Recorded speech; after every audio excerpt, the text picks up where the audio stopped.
Slavery is an evil practice abolished all over the world over 200 years ago. But today, human traffickers are selling human beings as slaves in Africa. It is your responsibility to make sure that you and the people you know do not fall into slavery. Don't believe fake promises of jobs abroad. People went to say Libya, Italy no use you when they carry me on top water.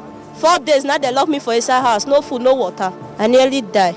Now God, when me heaven and earth, now save me. If you get 1 naira for Nigeria, you get junior one, you say you no get papa, you no get mama, now make you come out. I beg go they do farm work. You better pass person when enter road. Don't accept to travel to Europe through the Sahara Desert. You may be walking into slavery. Don't be a slave. This is a public service announcement brought to you by NTA.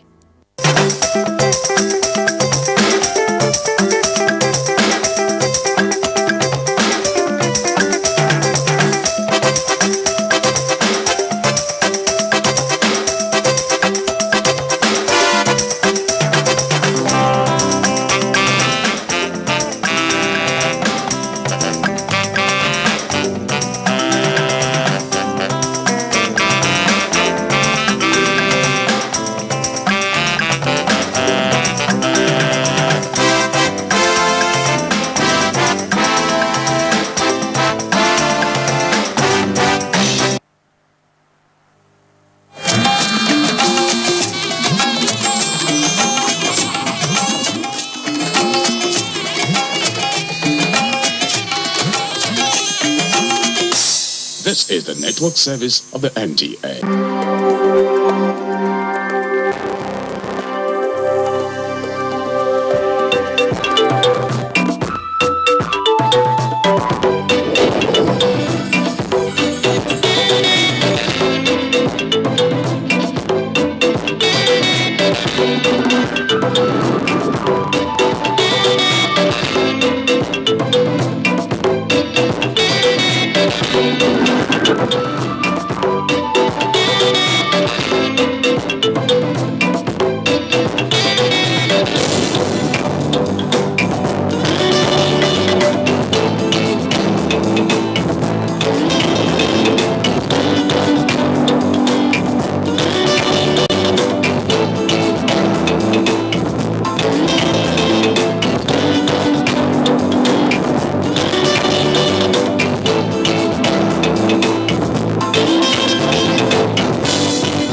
Nigeria is a land of many bounties, of tremendous human and material resources.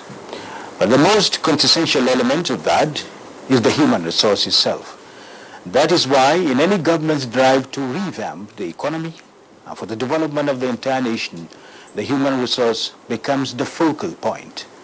So also in these Muhammad Buhari administration's change agenda, the question for attitudinal change on the part of the individuals, the clarion call from the state and its people has always been on the people themselves. Change in attitude for the good of the country and for better tomorrow. Momin Forfok in this discussion takes a look at this change agenda and the need for attitudinal change on the parts of the generality of Nigerians with reflections on the religious perspective. And I have with me eminent Nigerians to speak on this matter. I have in the studio Sheikh Ahmed Abubakar Lemu, a teacher, a scholar and jurist, an imam, an educationist, a preacher, and a public commentator, and writer and publisher. The Sheikh, who was the pioneer Grand Qadi of Niger State, is the president of the Islamic Education Trust and chairman Council of Trustees Islamic Relief Commission Office. Sheikh Ahmed Lemu served the nation as the chairman of the presidential panel on the 2011 post-election violence. The Sheikh, who is officer of the Order of the Niger OON and officer of the Federal Republic OFR, holds the King Faisal International Award for his religious service and for his effort towards educational development and initiative in combating religious extremism in Nigeria and beyond. His Eminence, John Cardinal Onaikon, the Catholic Archbishop of Abuja Archdiocese, a former president of the Christian Association of Nigeria, CAN, is also a teacher, a commentator on public affairs and interreligious matters. He's a publisher, he's an author. The Cardinal, who is a teacher, an educationist, had his doctorate degree in biblical theology. His Eminence also served the country as a member of the National Committee for Peaceful 2015 general elections headed by former head of state, General Abdulsalami Abubakar. And I am Aliyu Baba Barrow. You're welcome. You're welcome to the program, Your Eminence. Okay. Thank you, Eminence. Sheikh, you're welcome to the Thank program. you. Thank you. Let me start with Sheikh Ahmad Lemu. As we started from the beginning, Nigeria is a big country, Yes. not only in Africa but in the world. Yes. And with all the resources we have, Yes. and the human resource in particular, Yeah. if you hover over the horizon and take a look at Nigeria from independence to date, Yes. we had a chartered development programs. Yes. What do you think could be the main thing that we should focus in, just as people are talking about the human resource? Yeah. What are the values, the derailing value system that we've neglected, now that it's derailing? How do we come out of it? Yes. Excellent. Well, I'm glad to tell you that personally, I was lucky to be involved in presidential committees on one thing or another, from President Babangida to President Goodluck.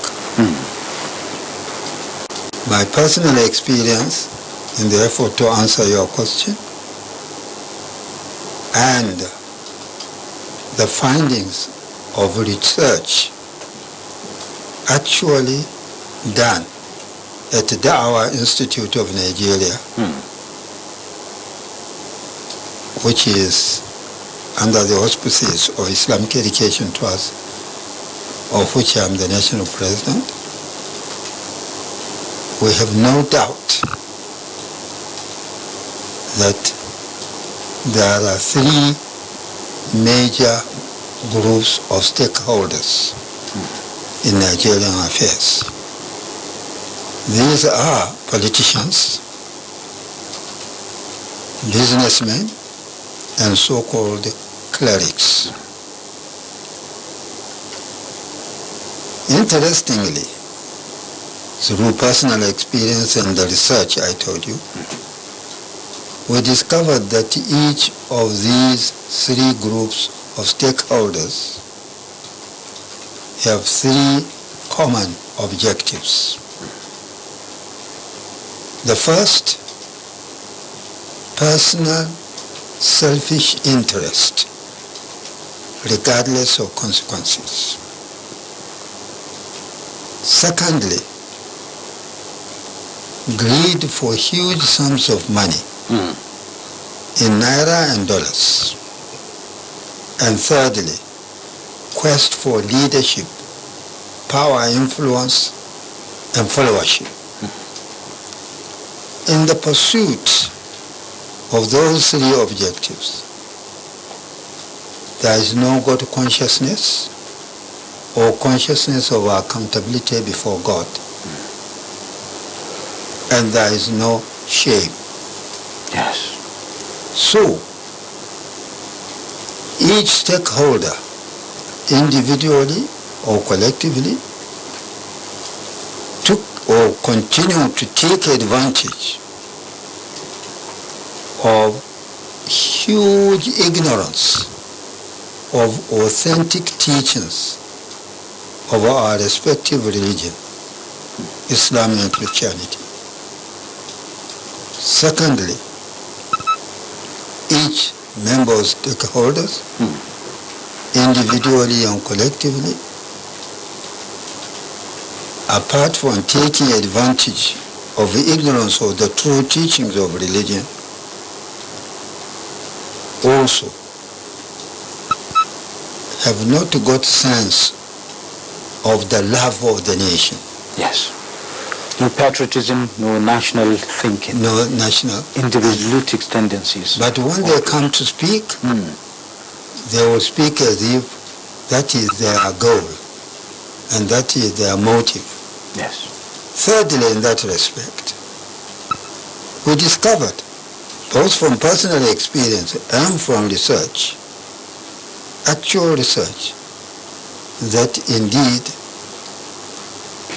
majority of the stakeholders very much, apart from taking advantage of the ignorance on the part of general public about the authentic teachings of religion, they have no respect for God and for even the nation. Yes. So, I can put semicolon there, and while there is no God consciousness, and no consciousness of accountability before God, and no shame, it reminds me of one of the sayings of Prophet Muhammad. If you are someone who has no shame, apart from lack of God, consciousness of God, all right, go and do what you like. And we blame A for this, we blame B for that, while the truth is one of these factors I pointed out. His Eminence, your distinguished self and His Eminence the Sultan of Sokoto, on these matters of interreligious affairs, you've been holding conferences, just a recent one, when you're talking about peace. We need to have peace on which the platform development will emerge. What the Sheikh has just said, lack of God consciousness, patriotism, and accountability. How has it been? How have they been the bane of our development? And how do we go about them now that we have the principle of change, attitudinal change for that matter? Thank you very much. I think the Sheikh has spoken in a very serious way. And any serious thinking Nigerian listening to that must take it seriously, because Sheikh Lemu doesn't speak carelessly. What I might want to add to that, to what the Sheikh has said, is that very often there is a confusion even among these three elite groups. We know very well now, it's very clear now, that the boundary between politics and business is very, very difficult thing. And it seems that even many people go into politics in order to promote their business ventures. So we no longer have the clear distinction between business and politics.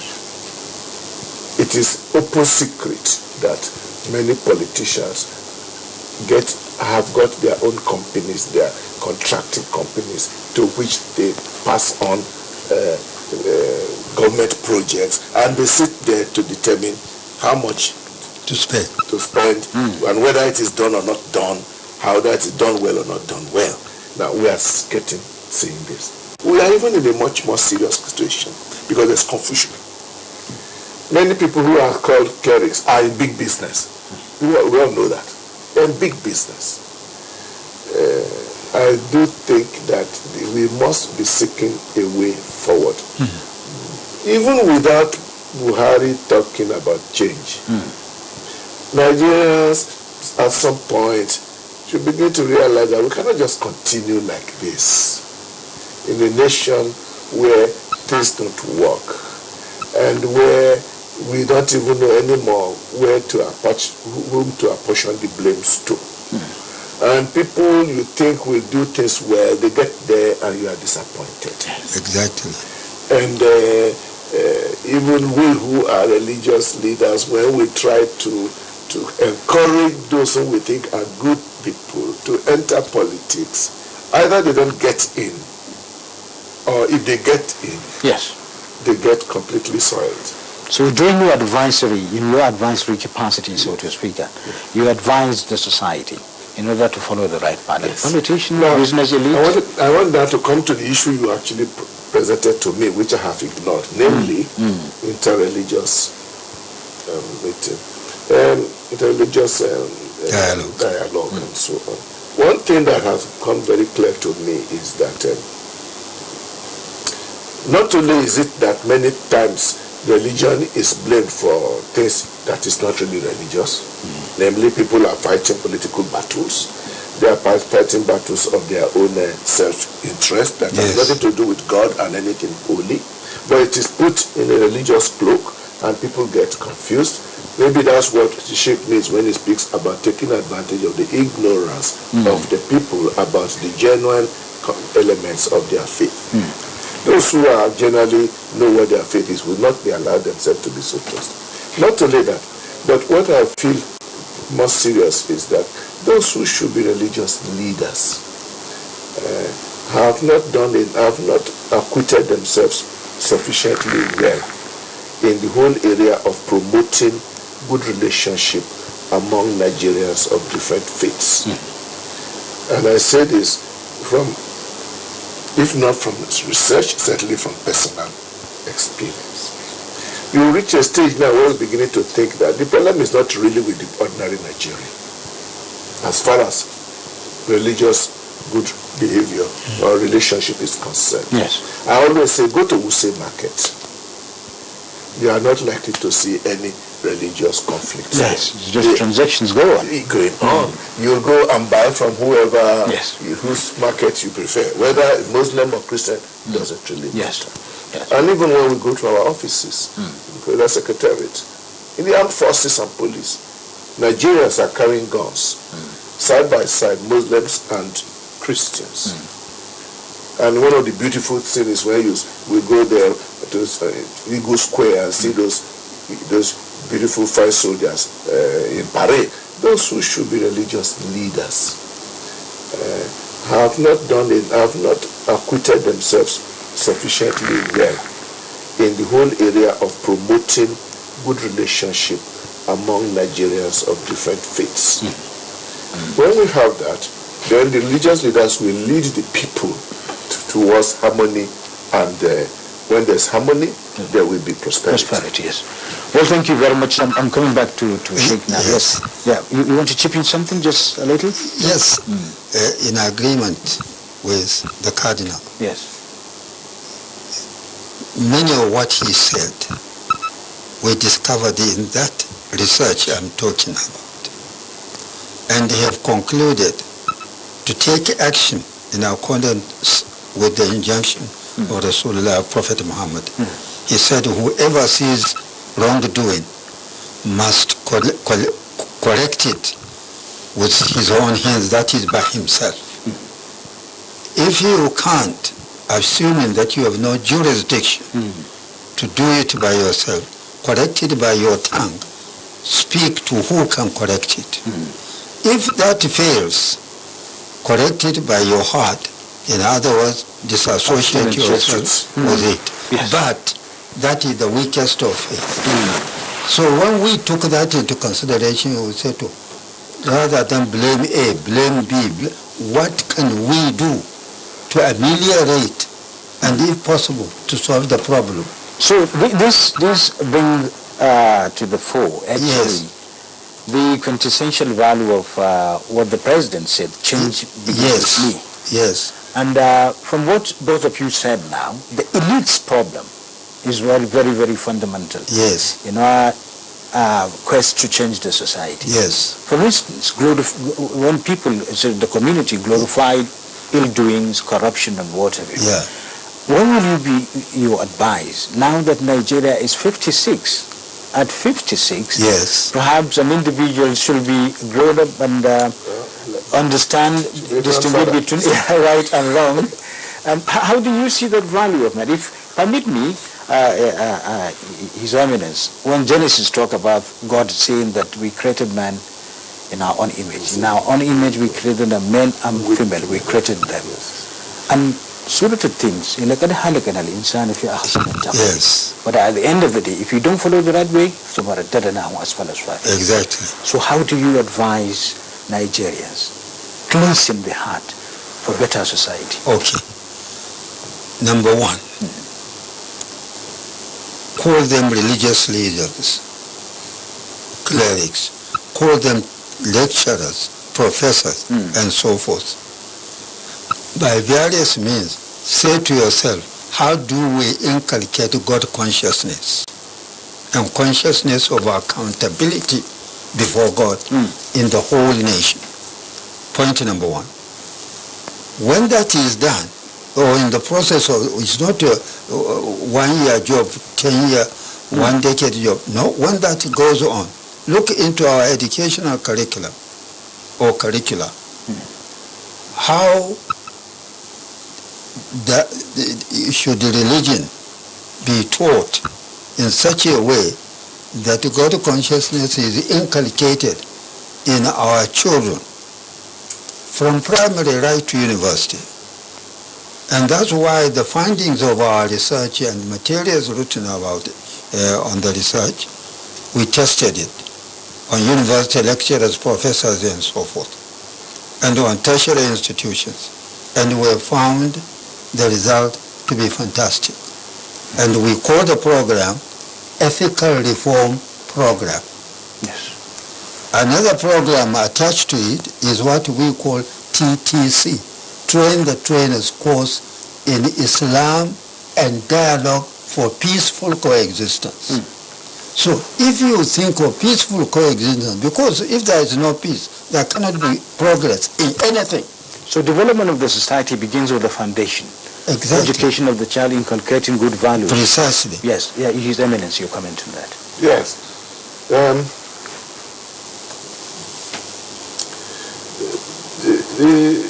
The whole thing, there's a role for the state,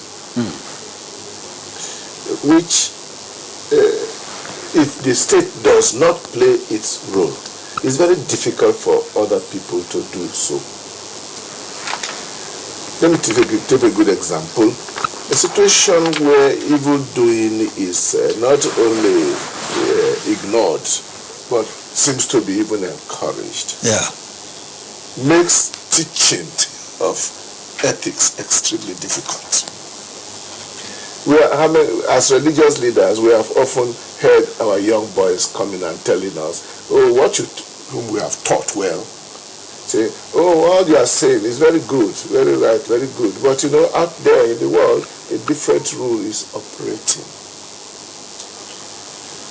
When I was a smaller boy in primary, secondary school, we were told honesty is the best policy, and we believed it. We believed it because we saw it. We saw that honest people went well. And we also saw dishonest people being disgraced. Now, when I look at my nephews now, they are not seeing this as much as I used to see it as a child. They are seeing dishonest people just getting on well. And they are seeing honest people, as it were, just left where they are. And the result is you have a kind of a moral setup, situation where morality doesn't seem to count anymore. And here is where religious institutions and the state have come equally, both of them have equal role, duty to play. And what makes it a bit more complicated in Nigeria is that we have generally Christians and Muslims in this country. And therefore, when government comes into the picture, government is always wanting to abdicate its responsibility by saying, oh, we don't want to appear to be siding with the Muslims, or we don't want to appear to be siding with the Christians. But I tell anybody in government that, listen, the Yoruba will say, what is not good is not good. Yes. Meaning, we we know what is bad. Yes, we know the books. And it has nothing to do with whether you're a Christian or a Muslim. You know it's bad to be dishonest. You know it's bad to be deceiving people. Yes. And this we must work on. Yes. If there is a little bit more in that regard, and that the structures of state are working well in such a way that impunity is reduced to the minimum, and good rules are laid out and enforced. Yes. Then it is easier for the religious people. Thank you very much, His Eminence. I know when we have jurists like you, and we wouldn't finish the discussion today, but we hope to have some other times, and Inshallah. if you will oblige us, inshallah, that we come over. I hope next time we meet, we shall talk in a more optimistic way. Yes. But right now we have not just an economic emergency before us, we have a moral emergency before us in the country. Yeah. And I'm glad to tell you, Yes. while I support what that His Eminence has said, from the tests of all the research results, the answer and the result are fantastic. You can see university lecturers and the students sitting side by side whenever we invite them for this course. So there's always the light at the end of the And tunnel. the interaction. So, as the Cardinal said, government should invest not only economy, or this and that. Look, consider morality and God consciousness. Yes. And consciousness of accountability before God. Yes. Seriously. Thank you very much, Sheikh Ahmed Abubakar Lemu, for honoring our invitation. Thank you very much. His Eminence, John Kandin Thank you for bringing me in and giving me the opportunity Thank you very much. to talk to our audience. Nigeria will survive and more than survive. What Nigeria will survive and more than survive, just like His Eminence said, the light at the end of the tunnel. And thank you. What we need to do actually as a nation is emancipation of the entirety requires the participation of all. And Nigeria is a land of many countries, but a land of many bounties. We hope that all hands will be on deck for better society, for the good of the day, and for better tomorrow. I am Aliyu Baba Baro. Thank you for watching. Goodbye.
Drive in the rain? It depends on the velocity of the rain.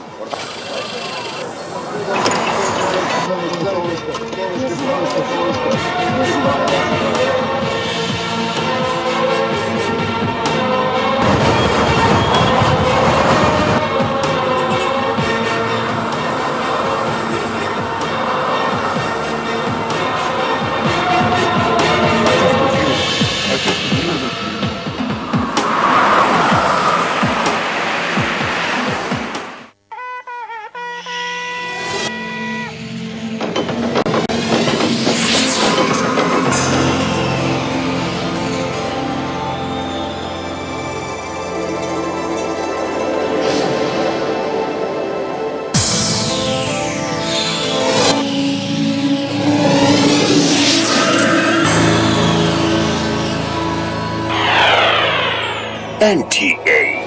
You can't beat the rich. You are watching NTA, Nigerian Television Authority. For more information and news updates, visit our website at www.nta.ng, or you can follow us on Twitter at NTA News Now, or you can like us on Facebook at NTA Network News. Stay connected on our YouTube channel at www.youtube.com/NTA News Online. Watch our live stream at www.nta.ng/live. NTA, you can't beat the rich.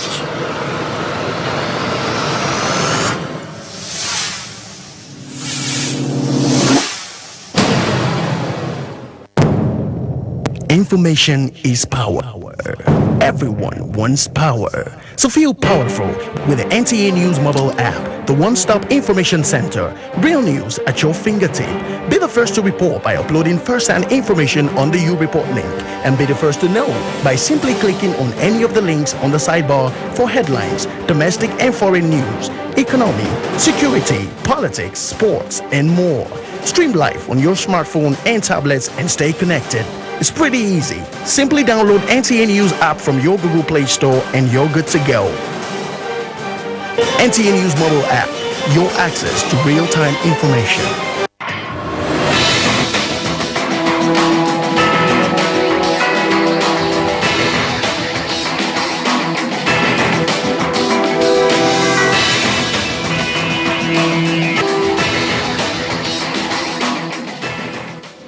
Imagine a station where you access information. Think of a station that creates awareness for national development. Imagine a station that prepares you for a bright and greater future. A station for all ages. Documentaries, classroom and television, events coverage, children's programs and variety shows. Always stay tuned to NTA Knowledge on the Star Times platform, channel 359.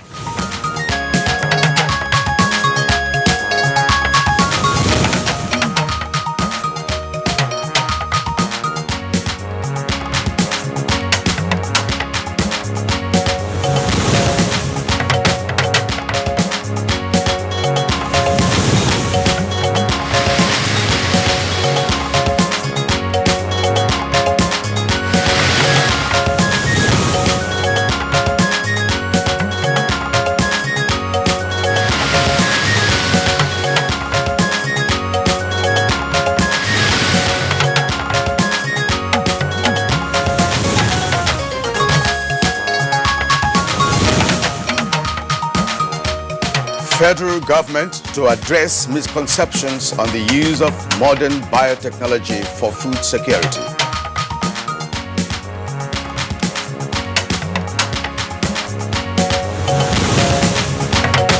Lai Mohammed runs off US and UK trips with satisfactory report from the international community.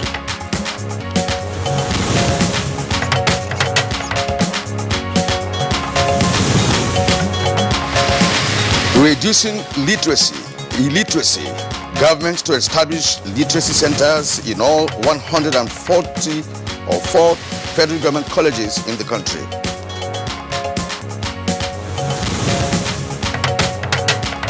And on Good Morning Nigeria today, we shall take a look at the implication of Justice Walter Onaga's conviction and judgment.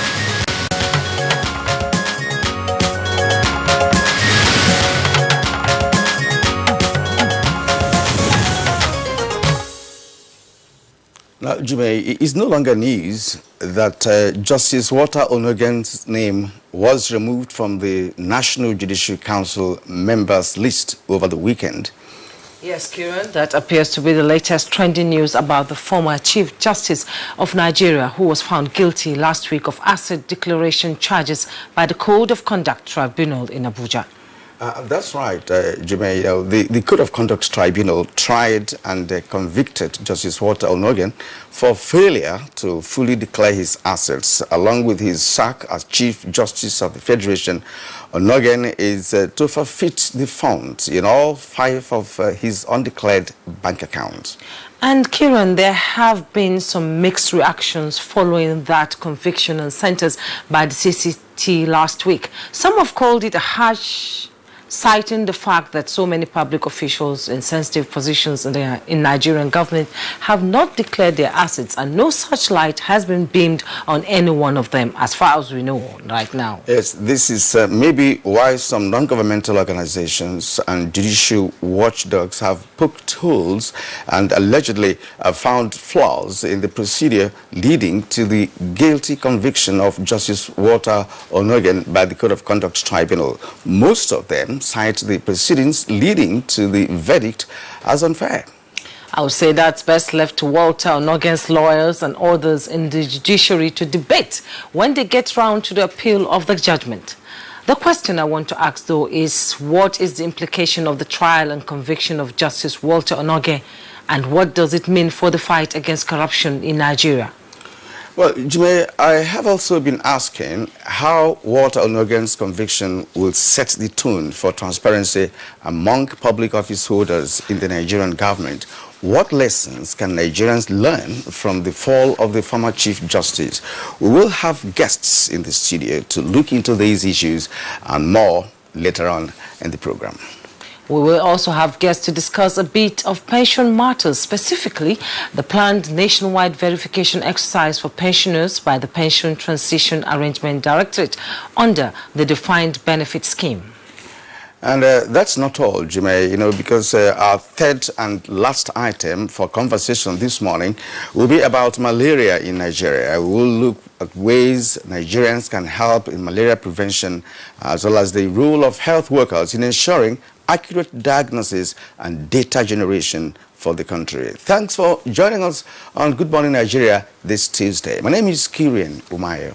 And I am Juma Yusuf. It's always a pleasure to have you join us on Good Morning Nigeria, broadcasting live on the network service of the Nigerian Television Authority, NTA, reaching you live from Abuja. As usual, we shall bring you the complimentary part of the program, including newspaper review, business, sports, foreign, and entertainment news.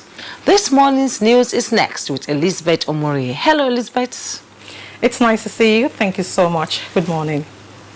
The presidency has reacted to the homily by the Catholic Bishop of Yola Diocese, Reverend Father Stephen Mamza, who broke the old tradition of staying above politics in a homily in which he spoke angrily against President Muhammadu Buhari, who he described as sleeping on duty as Commander-in-Chief. In a statement, the senior special assistant to the president of media and publicity, Garba Shehu, described the assertion as an unfair comment. He says there is so much that has changed in the past 3 to 4 years in and around Yola, in the Catholic Church in particular, that a true assessment would show that but for the changed administration of President Buhari, things would have continued the way they were, or even worse. He recalls that Bishop Mamza was and is still a strong member of the Adamawa Peace Initiative, composed of religious and community leaders, which did the lovely work of housing and feeding 400,000 displaced persons from northern Adamawa and Borno states in 2015. Meanwhile, Information and Culture Minister Lai Mohammed has rounded off his trip to the United States and United Kingdom with satisfaction that the international community is desirous of supporting the President Muhammadu Buhari-led administration in making Nigeria work in the overall interest of the citizens. What I take home is that we need to change the narrative. We've done very much. The think tanks and the influential people appreciate what we have done. They know, interestingly enough, they actually are on the same page with us. But the wider American society, the wider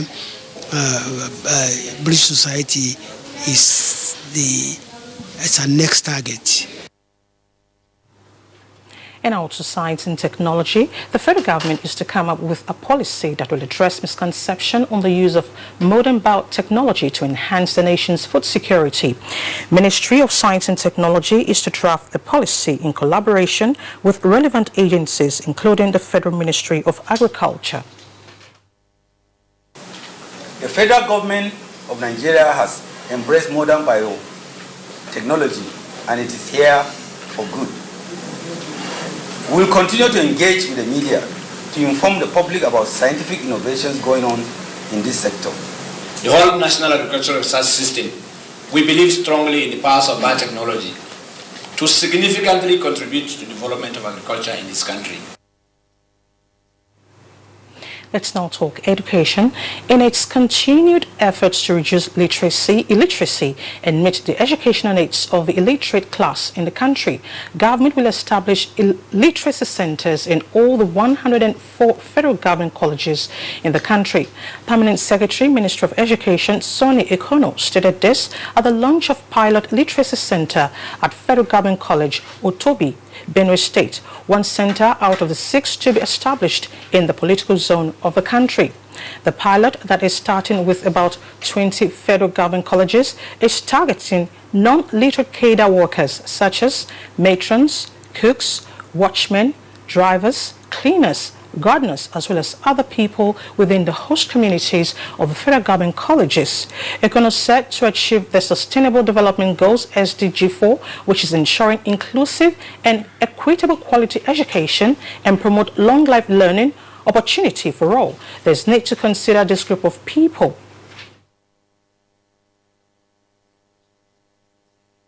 To the glory of God and the improvements of the literacy and numeracy of the workers of this college as well as the immediate community. It is my honor and privilege to launch these instructional materials for this adult and mass literacy program. Now to security. Following renewed joint military offensive in northern Borno and terrorists, the Boko Haram group is been restricted to the island of the Lake Chad. This was contained in a message of the Chief of Army Staff, Lieutenant General Tuko Buratai, on Easter, an operational visit to troops fighting the sect in northern Borno.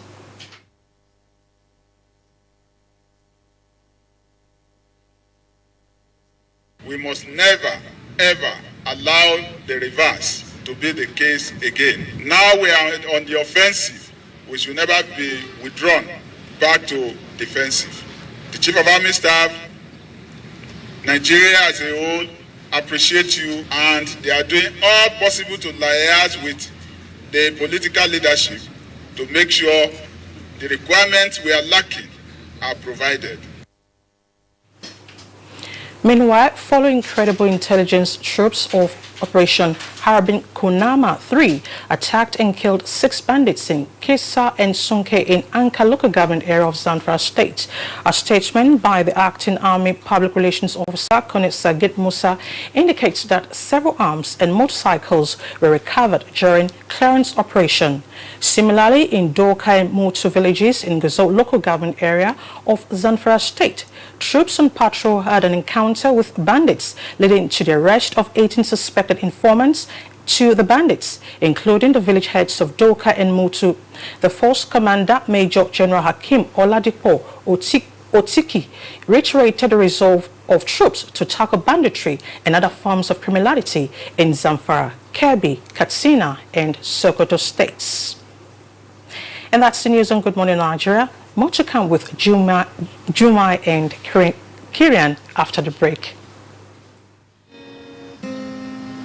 What's up? His friends didn't come. Hey, let's practice. But you're going out. Don't worry about me. Nothing satisfies a mother more than seeing a child grow up. But I know as he sweats, he'll face the risk of germs which can cause skin irritation. That's why you need the new Best Ever Dettol Cool. Its new advanced formulation with extra menthol protects from up to 100 illness-causing germs and gives you feminine, icy cool freshness. Growing up needs Dettol protection. Marketing of broadcast media products requires special skills which can only be acquired through training and experience.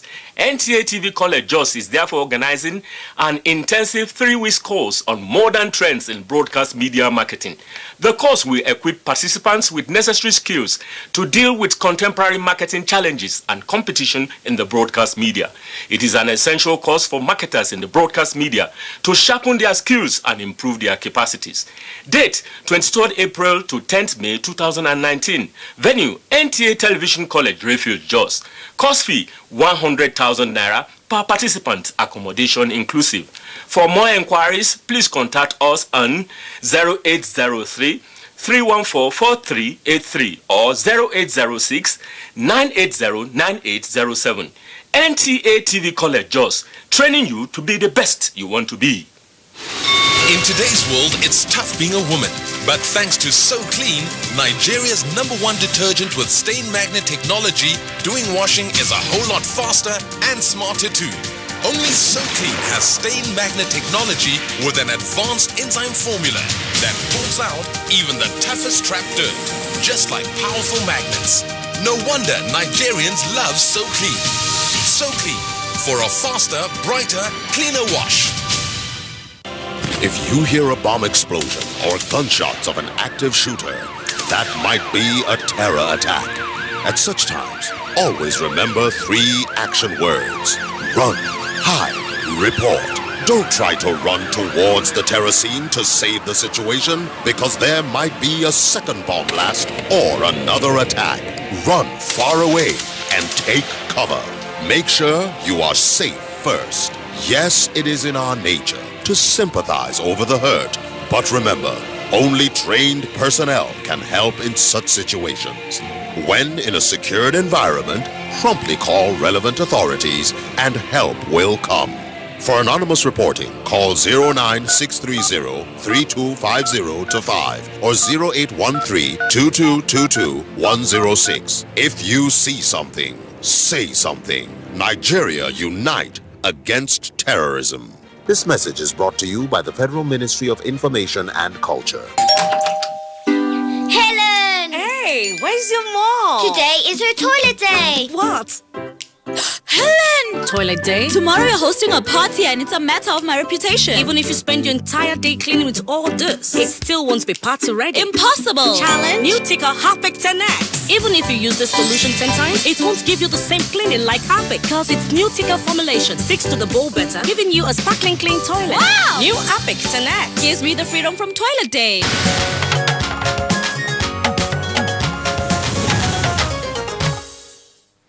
Thanks for staying with Good Morning Nigeria. Now, federal government says Nigeria is not near debt crisis as credit to the private sector rises by 5.3%. Let's now join Comfort Amodu for details.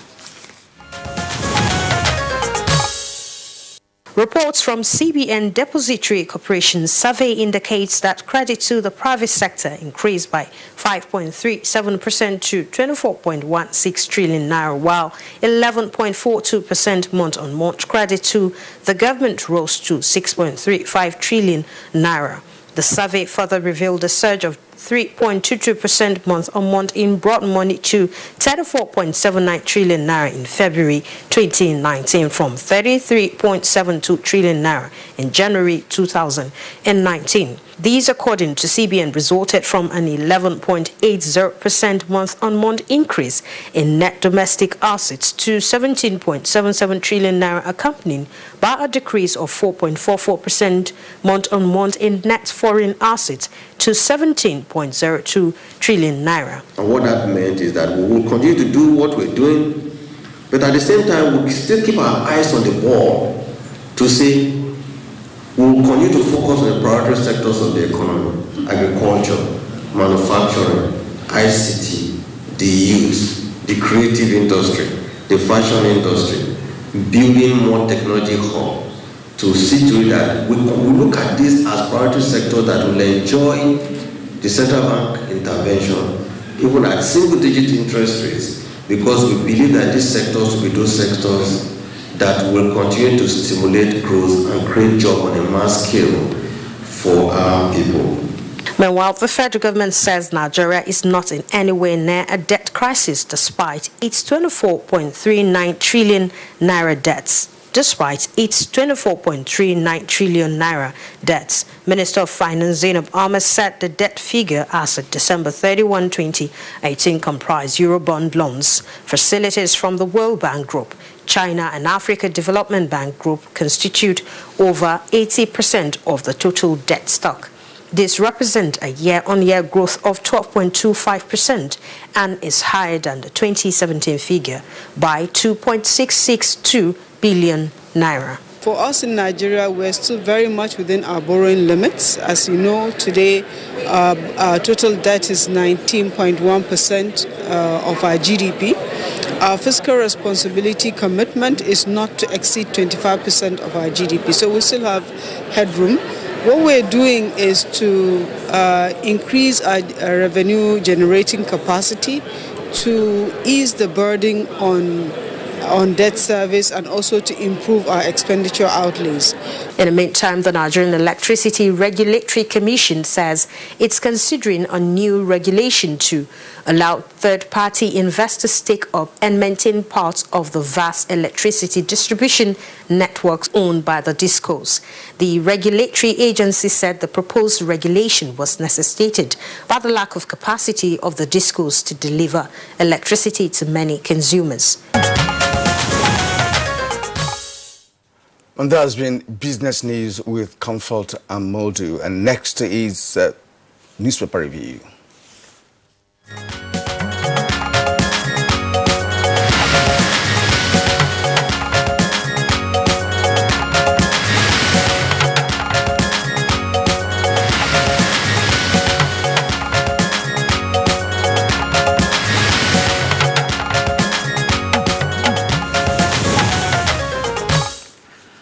And our newspaper reviewer, Bayo Ateovi, is in the studio. Welcome, Bayo, to Good Morning Nigeria. Good to see you. Good morning, Jume.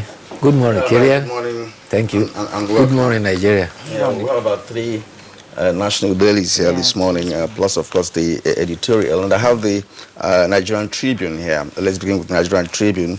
Above the nameplate of the Nigerian Tribune, we have UTME, 100 arrested nationwide, 2 centers shot in Abia. With a rider, JAMB reveals how machinery registers 64 times to write for 64 candidates. All right, and FAC disbursed 1.92 trillion naira to 3 tiers of government in 3 months, says NBS, that's the National Bureau of Statistics. And now below the nameplate to have some other striking headlines here. We have Boko Haram activities now restricted, says Buratai. It's on page 2. Then, son sells hunchback mother to ritual killers for 7 million in Ondo State. That's on page 7. Man sets self ablaze in Ebonyi, says he is tired of hardship. It's on page 4 of the Tribune. And now the lead headline this morning on the Nigerian Tribune, Saraki to Tinubu, leave me out of your schemes towards 2023. We have 3 writers to that story. Warns him against interference in 9th national leadership process. It says, accusing him of budget delay, padding is a concocted narrative. 8 Senate surpasses all records, passes 282 bills, he outs, is on page 3. And that's where you get the details of that story. And now, just beside the photograph on the Nigerian Tribune this morning, we have 11 killed in Gombe Easter procession car crash. It's on page 2. Now, Northeast crisis. Buhari not sleeping on duty, says the presidency, blames community leaders for continued violence. You can get that story also on page 4. That will be it for Nigerian Tribune. Yeah, I have the Daily Trust newspaper here, and below the masthead, we have 10 killed in Gombe during Easter procession. That's on page 8. Presidency, Buhari not sleeping on duty as Commander-in-Chief. That's on page 4. OPEC upbeat Dangote refinery will aid stability. That's on page 17. And then our headlines is as follows: redundancy as Police Service Commission reverses conversion of 1,060 DSPs, ASPs, with a rider, 3 AIGs, 427 officers retire next week. And the picture message there is, it says, on a sad note, some vehicles burnt by protesters who also touched the constituency office of the Deputy Speaker of Ogun State House of Assembly in Ogun State on Sunday evening. And at the bottom plate of the Daily Trust newspaper, we have Nigeria Air Force takes delivery of 2 attack helicopters. That's on page 4. And Saraki to Tinubu, stop smear campaign, dwell on facts. That's on page 13. And UTME, over 100 exam cheats arrested. That's why JAMB is on page 7. Let's begin by this moment, because let's start from the human interest background. 9 members of the Boys Brigade in Gombe were killed during an Easter procession. The sad incident happened when a vehicle driven by a civil defense officer rammed into their convoy procession from the back. 8 of them were killed and 30 were injured. Meanwhile, the Boys Brigade, out of anger, run after the driver and his other occupant, which they said was a policeman, and also lynched them. This brings the total persons killed there to 11. Meanwhile, the Deputy Governor of Gombe State had visited the scene, and the Commissioner of Police also have supported to restore calm. Meanwhile, the Chairman of Christian Association of Nigeria in Gombe, Reverend Ibrahim Joda, has lamented the incident and appealed for calm. He asks all to pray for the healing of the injured and also the repose of the dead. In another incident, this one also in Adamawa, Numan, and is also related. In the procession by Christian faithfuls, they were going to a hilltop which they describe as Galilee. A bus ran into the procession and 17 persons were injured. Thanks to Providence, nobody was killed in that incident. Across again... Did you get any other information regarding the incident in Gombe? Was it a deliberate action or as a result of malfunctioning of the car? Do you have any information on that? There are 2 perspectives to it. The earlier perspective from the Boys Brigade perspective was that the driver and his occupant, a lady occupant, were coming earlier on and they had disagreement. And therefore, the man went back after dropping his female occupant. He was coming by with another male occupant from behind, and then he rammed into them. So that angered them because there was an earlier altercation between them, for them assuming that it was deliberate. But the police said it was as a result of dangerous driving or some other malfunctioning of the car or something. But no sane person would deliberately run into a procession. But unfortunately, they were lynched. And also across in Benue State, curfew has been imposed in Katsina. This happened yesterday when the deputy governor had no choice at midday to declare 24 hours curfew. This as a result of militia by the Nigbo and Seaye in villages that were clashing. 5 persons have been killed and gunmen carted away 28 cattle. The acting governor says that order will be restored, and he has warned anybody who foments trouble will be apprehended. The commander, while stroke operation, Major General Adeyemi Yekini, says that troops are already on ground to restore order.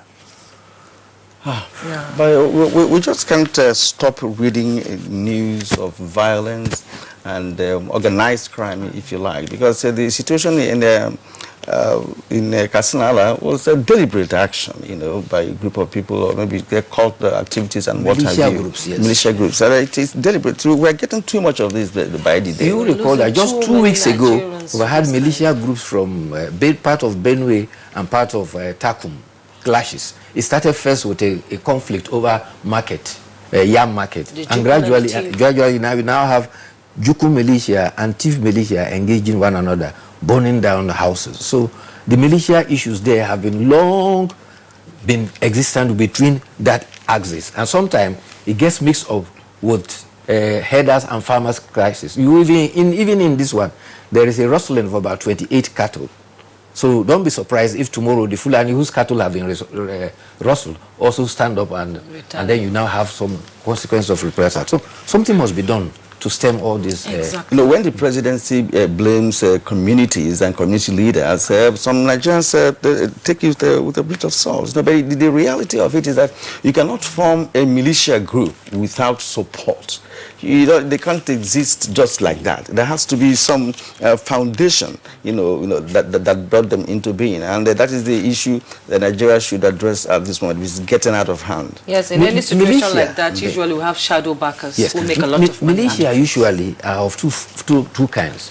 Those who feel their society is threatened, and the people who gather themselves to try to help protect their own society.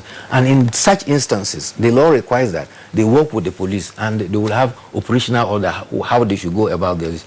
But the other ones are what they call political vanguards that usually are organized by political parties and politicians.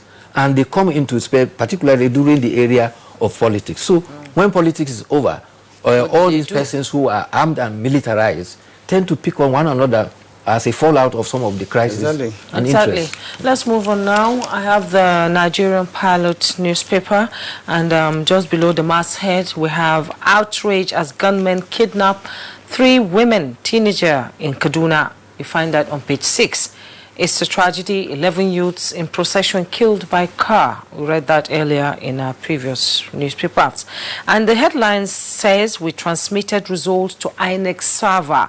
That's on page 8, with 4 riders. Presiding officers tell Presidential Election Tribunal.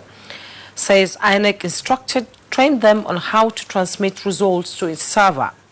Presidential election results were not transmitted electronically, INEC insists, as DSS denies arrest of INEC's ICT staff over disclosure of server ID card. And then we have the picture message there, fun seekers during Easter Monday celebration in Nkeja Park in Lagos. And just below the picture message, we have the 9th Assembly. APC will be punished again if Saraki wins. If Saraki wins, that's on page 5. And at the bottom plate of the Nigerian Pilot, federal government to rehabilitate IDPs, 64 Bakassi returnees. You find that on page 6. Minimum wage, FG cannot downsize number of workers.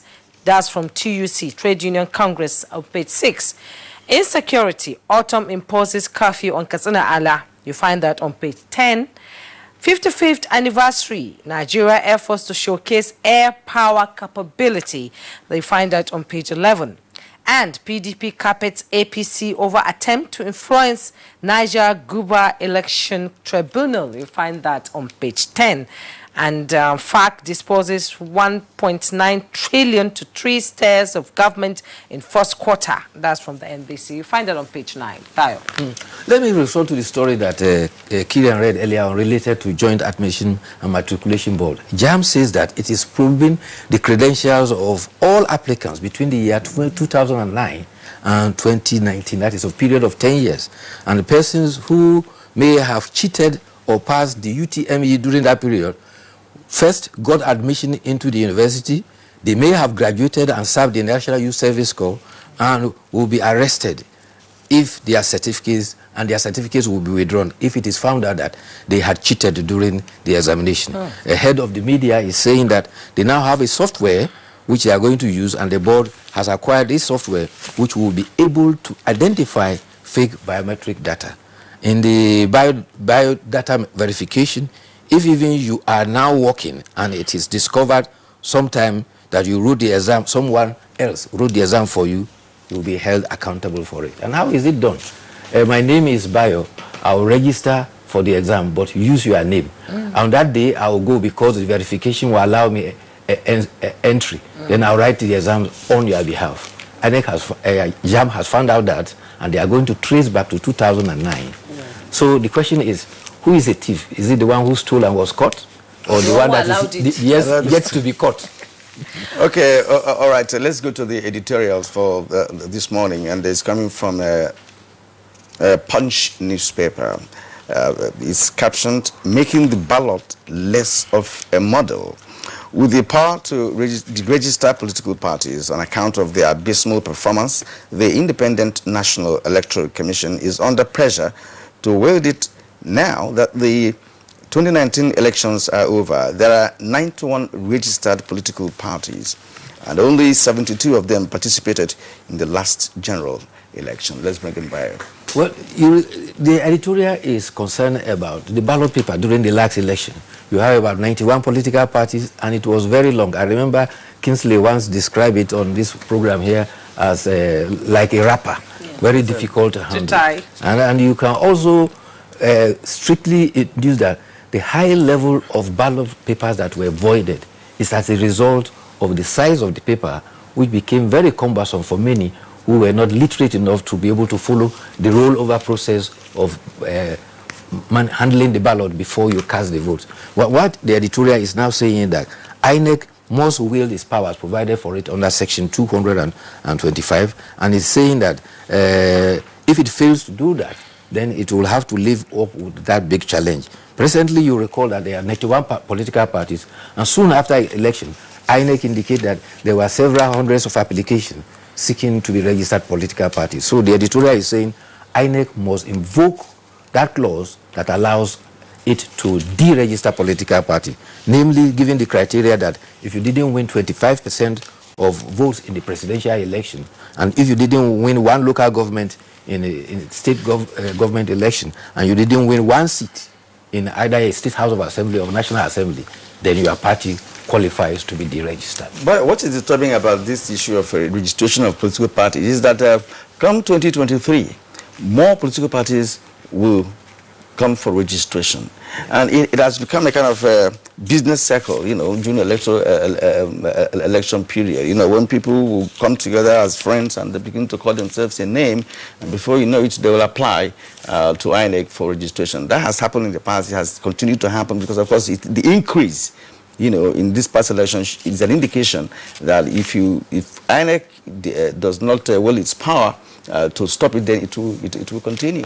I think there will be more political parties by 2023. Exactly. In a longer ballot. Because there is freedom of association. And if you recall, in the past, INEC made attempt to deregister some political parties. And they went to court, and the court said they didn't have that power. But following the amendment that you now have, there is now criteria that is set for which INEC can use as a measuring standard for a party to remain on the political scene or to be deregistered. However, in other parts of the world, there are criteria for political parties surviving. Exactly. If you don't meet it, then you have to be deregistered. All right, Bayo, at this point, we'd like to thank you for your analysis, and we hope to see you again tomorrow. Thank you. All right, this is Good Morning Nigeria on the network service of the NTA. Well, let's take a short break now. When we come back, of course, we told you we have 3 legs to conversations this morning. We'll start with the first one after the break. Is a short, sharp pain that people experience when they have something hot or cold, and it's that little jolt that you feel is the hot or the cold getting to the nerve of the tooth, causing that discomfort. If the sensitivity is left alone, it may get worse. Dentists recommend Sensodyne. It's able to get inside the tooth and calm the nerve of the tooth down. It has years of research behind it. It works. Relieve tooth sensitivity with Sensodyne Daily Care 40 milligrams for just 350 naira only.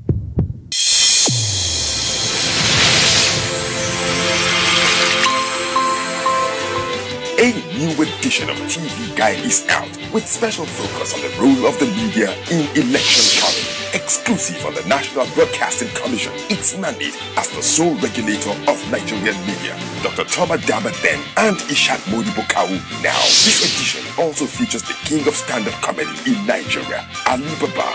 NTA standards to be ready for election transmission after decades of abandonment. Find out from the DG transactional elections in our political space and evil wind that blows no good. DG National Orientation Agency caution. TV Guide, your indispensable companion, x-rays the impact of social media on electioneering process as electorates present their expectations from incoming government. Meet some TV professionals behind the screen and other inspiring stories in sports, entertainment, and lots more. Grab a copy at the vendor near you or NTA stations nationwide. TV Guide, your indispensable companion.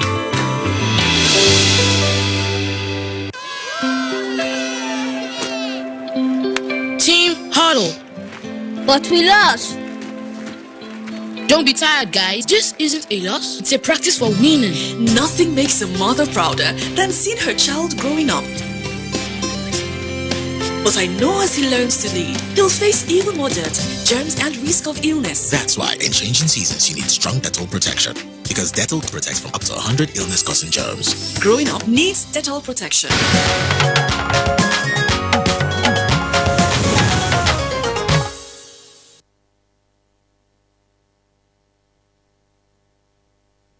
Conversation this morning. Here is Aisha Obaali with a backgrounder.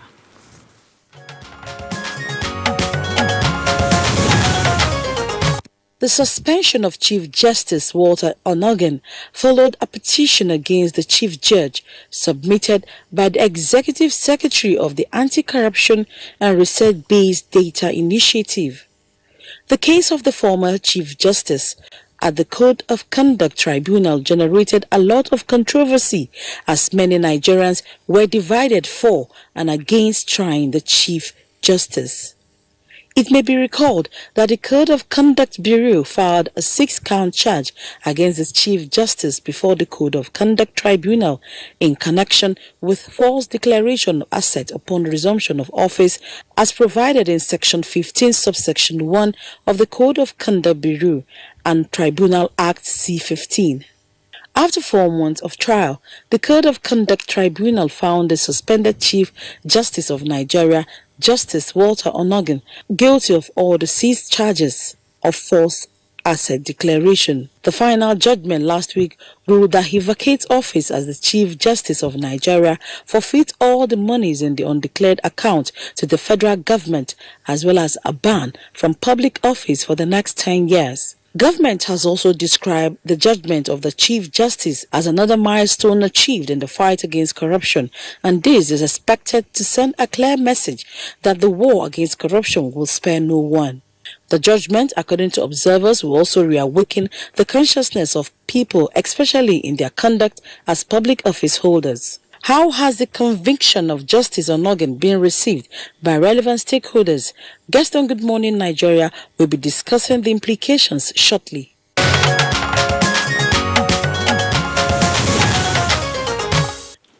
Thank you, Aisha. We appreciate that report. And seated with us this morning in the studio to discuss the implications of former Chief Justice of the Federation, Walter Onnoghen's judgment, is Barrister Aliyu Lemu. He's a legal practitioner.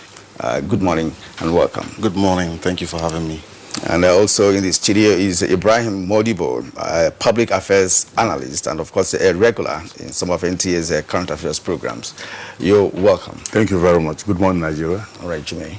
I will begin with you.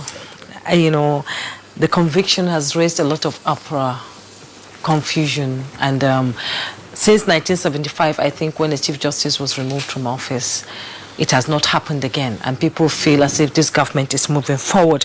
So how has the reactions been since the conduct of the tribunal sort of delivered the verdict last year? What is happening? What is going on in the mind of Nigerians right now?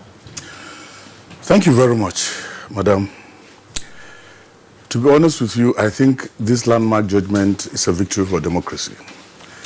Victory for rule of law, victory for anti-corruption fight, which the Buhari administration is well known for.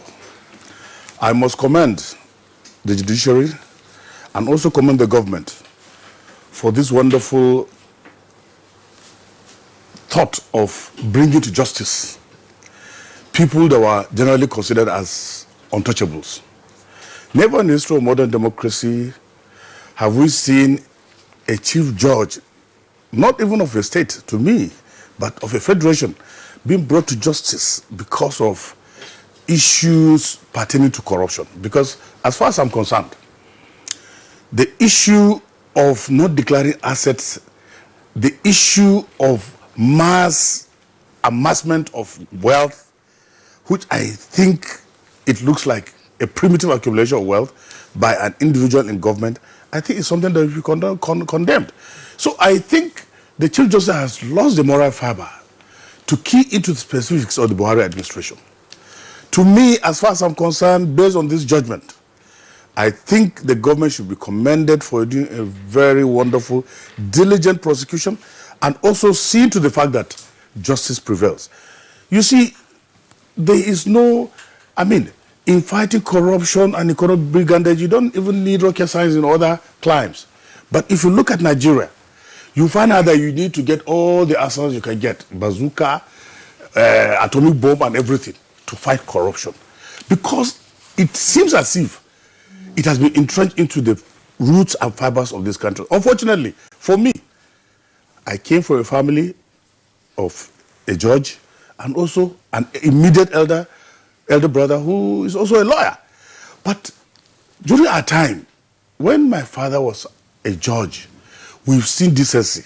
Honestly, when my father died, we only had one house, an old rickety Peugeot 404, and a Honda, motorcycle. So, you see, there was nothing, no flamboyance. He had no extracurricular activities where politicians would come in and just do all this and that. There was nothing. We saw lawyers that were very decent. By then, if they call you a lawyer, if you know the way you walk, especially when you think of lawyers in the 70s and 80s, exactly. The way they walk, their comportment, they earn a lot of respect from the people. You don't even need to be told that this is a lawyer. By the way you see him, well respected. But today, looking at this judgment today, the judges should know that they should not toe the line of politicians. It's a very, very dangerous trend. If you look at when Justice Onogen was going in for this trial, so many politicians gathered, they said, those go, we are going to be behind you. We had almost over 100 lawyers. We had over about 50 or 60 sons. But at the end of the day, when the judgment was being passed, how many sons did you see on the table? How many lawyers did you see? They all run away and left him. And he ended carrying up the can. So that is to tell you that do not be hailed by all these flamboyant, all these people that are trying to look at the issues based on pecs and this that they will get at the end of the day. It's all hypocrisy. All right. Thank you for that initial comment. As to what you raised, whether corruption has been entrenched in the fabrics of our society, the answer is a big yes, because the trend has been there. Now, let's turn to Ali Lem. What is your own line of thought with respect to the judgment handed down by CCT against Onogen last week? Well, this is the first in the history of Nigeria. We all concede that corruption is a problem in Nigeria. But when the common man is put on trial, you don't see the public outrage. But when a big man is involved, you see people crying from all sorts of nooks and crannies of the country. For us to move forward, we must all be equal before the law. The same law that the poor man is subjected to, the rich man should also be subjected to that same law. This has set a precedent. It has never happened in the history of this country. Just like Mr. Modibo said that even a chief judge of a state should be convicted. This will lead to an increase in confidence, public confidence in the judicial arm of government. If the big man can be subjected to the same law that the poor man is subjected to, then the public confidence in the judiciary will increase. So I believe this is a development in our jurisprudence, and going forward, not only judges, members of the public will now become awakened that yes, if I break the law, then I must feel the full wrath of the law, and that's when we'll have development in our system. Initially, when the president appointed him as the Chief Justice of Nigeria, yes, most people said he was corrupt. But the president went ahead to nominate him. I do not understand the uproar and the outrage on the conviction now. If the president agreed to nominate him, then there must have been something he has done wrong that the president feels he should leave office. Why are people saying it's unconstitutional? Well, you see, that's why I said the judiciary remains the last hope of not only the common man, for everybody in this country. When people were saying he was corrupt, and at first the president hesitated to appoint him. There were cries from sections of the country that, oh, he doesn't want to appoint him because he is from a different part of the country from the president. But the beauty of democracy and the beauty of our judicial system is that everybody must have his day in court. Yes. if it is alleged that you have committed an offense, then it is not the public that will pass the guilty verdict on you. That duty is the duty of the court. The government has the opportunity of presenting its evidence, while the defendant also has the opportunity of presenting its evidence. At the end of the day, it is the court that remains the only competent authority to say somebody is guilty, and that is what rightly played out in this matter. All right, thank you. Let's return to Modibo once again. Let's get to the technical aspect of this conviction. Mr. Okon-Efud, SAN, who led the Defense Council for Onogan, did say that the decision of the CCT is unconstitutional, and of course that they deny the ex-CJN the right to fair hearing. They also cited the fact that, yes, you were talking about 5 accounts that were undeclared, but the court didn't allow justice to prevail with respect to the fact that you have not traced the sources of such funds as to criminalize, the man who owns the accounts. Apart from not declaring them, that's a different matter altogether.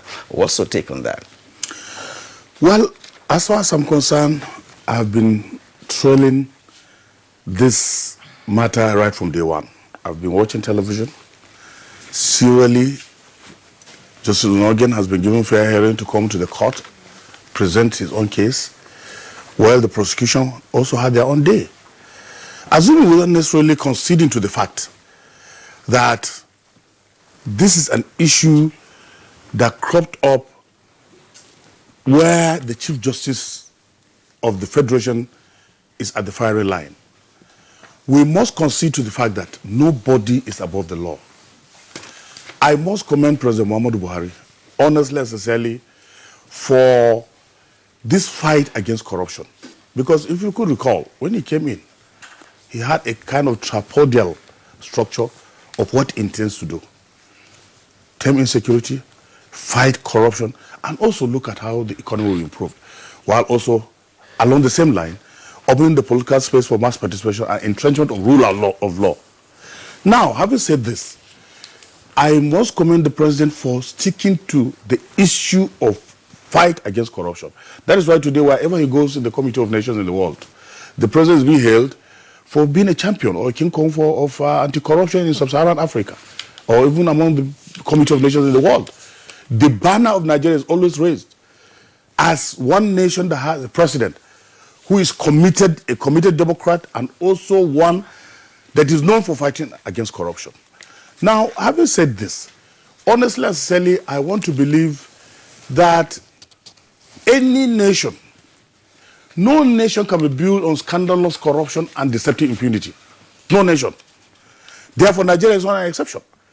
I strongly believe that the fight against corruption should be a focal point, because for long, we've had a government or a country that had leaders that lacked honest, transparent, and selfless approach to governance, while we see deceptive impunity and monumental looting of the treasury becoming the centerpiece of governance.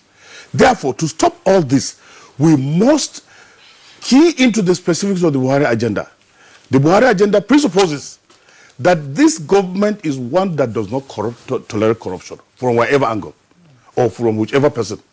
Therefore, I wanted to go a step further, that for the last government that spent about $16 billion on electricity, the president must bring them to justice, whosoever is concerned. If this fight of corruption should be seen to be, gaining weight, we must look at what has happened about last week ago. The former president of Peru, he was about to be arrested, but because he felt that his honor, his credibility has been at stake for being arrested as former president, he just told them, excuse me, please let me just go in and come. He left the police before you could say Jack Robinson. He went and shot himself in. But that is not to say that we are condoning committing suicide. But whoever is involved in this kind of attitude or involved in corruption must be brought to justice. Okay, Modibo, let's pause you there. Sorry, Jimmy. Let's get the view of a barrister here with us, because this is the technical aspect of this conversation. When a judgment is passed, the defense counsel has the responsibility to defend his client. Now, someone says, look, this is unconstitutional. Already, the case has been established at the appeal court. Now, does Okon Efud, does he have a chance, at the appeal court, considering all he alluded to respect to the judgment by the CCT? Well, the judgment of the Code of Conduct Tribunal, as it still stands, is valid until set aside by a competent court, in this case, the Court of Appeal. From the evidence presented before the Code of Conduct Tribunal, the Code of Conduct Tribunal was able to establish that beyond reasonable doubt, and as required by the law, the defendant, in this case the Chief Justice of Nigeria, has contravened the law and is guilty as charged before the tribunal. Now, it doesn't end at the Code of Conduct level. The defendant has the opportunity of going ahead to the Court of Appeal to challenge this decision, not the evidence, the decision of the Code of Conduct Tribunal. And then the Court of Appeal is being called upon to say, okay, based on this evidence and the law as it is in Nigeria, was the Code of Conduct Tribunal right in determining the guilt of the accused based on the evidence presented before it?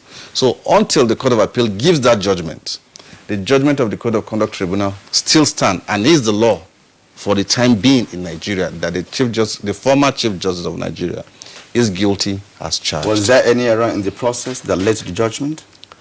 That is for the Court of Appeal to determine. Because it is sub judice at the Court of Appeal, I as a lawyer cannot determine that. And the Code of Conduct Tribunal has sort of reversed itself on jurisdiction. One thing that beats me is how can somebody forget that he has $5 million in accounts? It's a lot of money. Actually, it's a lot of money. So what message does this send to people yet to declare their assets as we go into a new government now? You see, there's this popular saying that ignorance of the law is not an excuse before the law. Well, you see, the same way. Yes.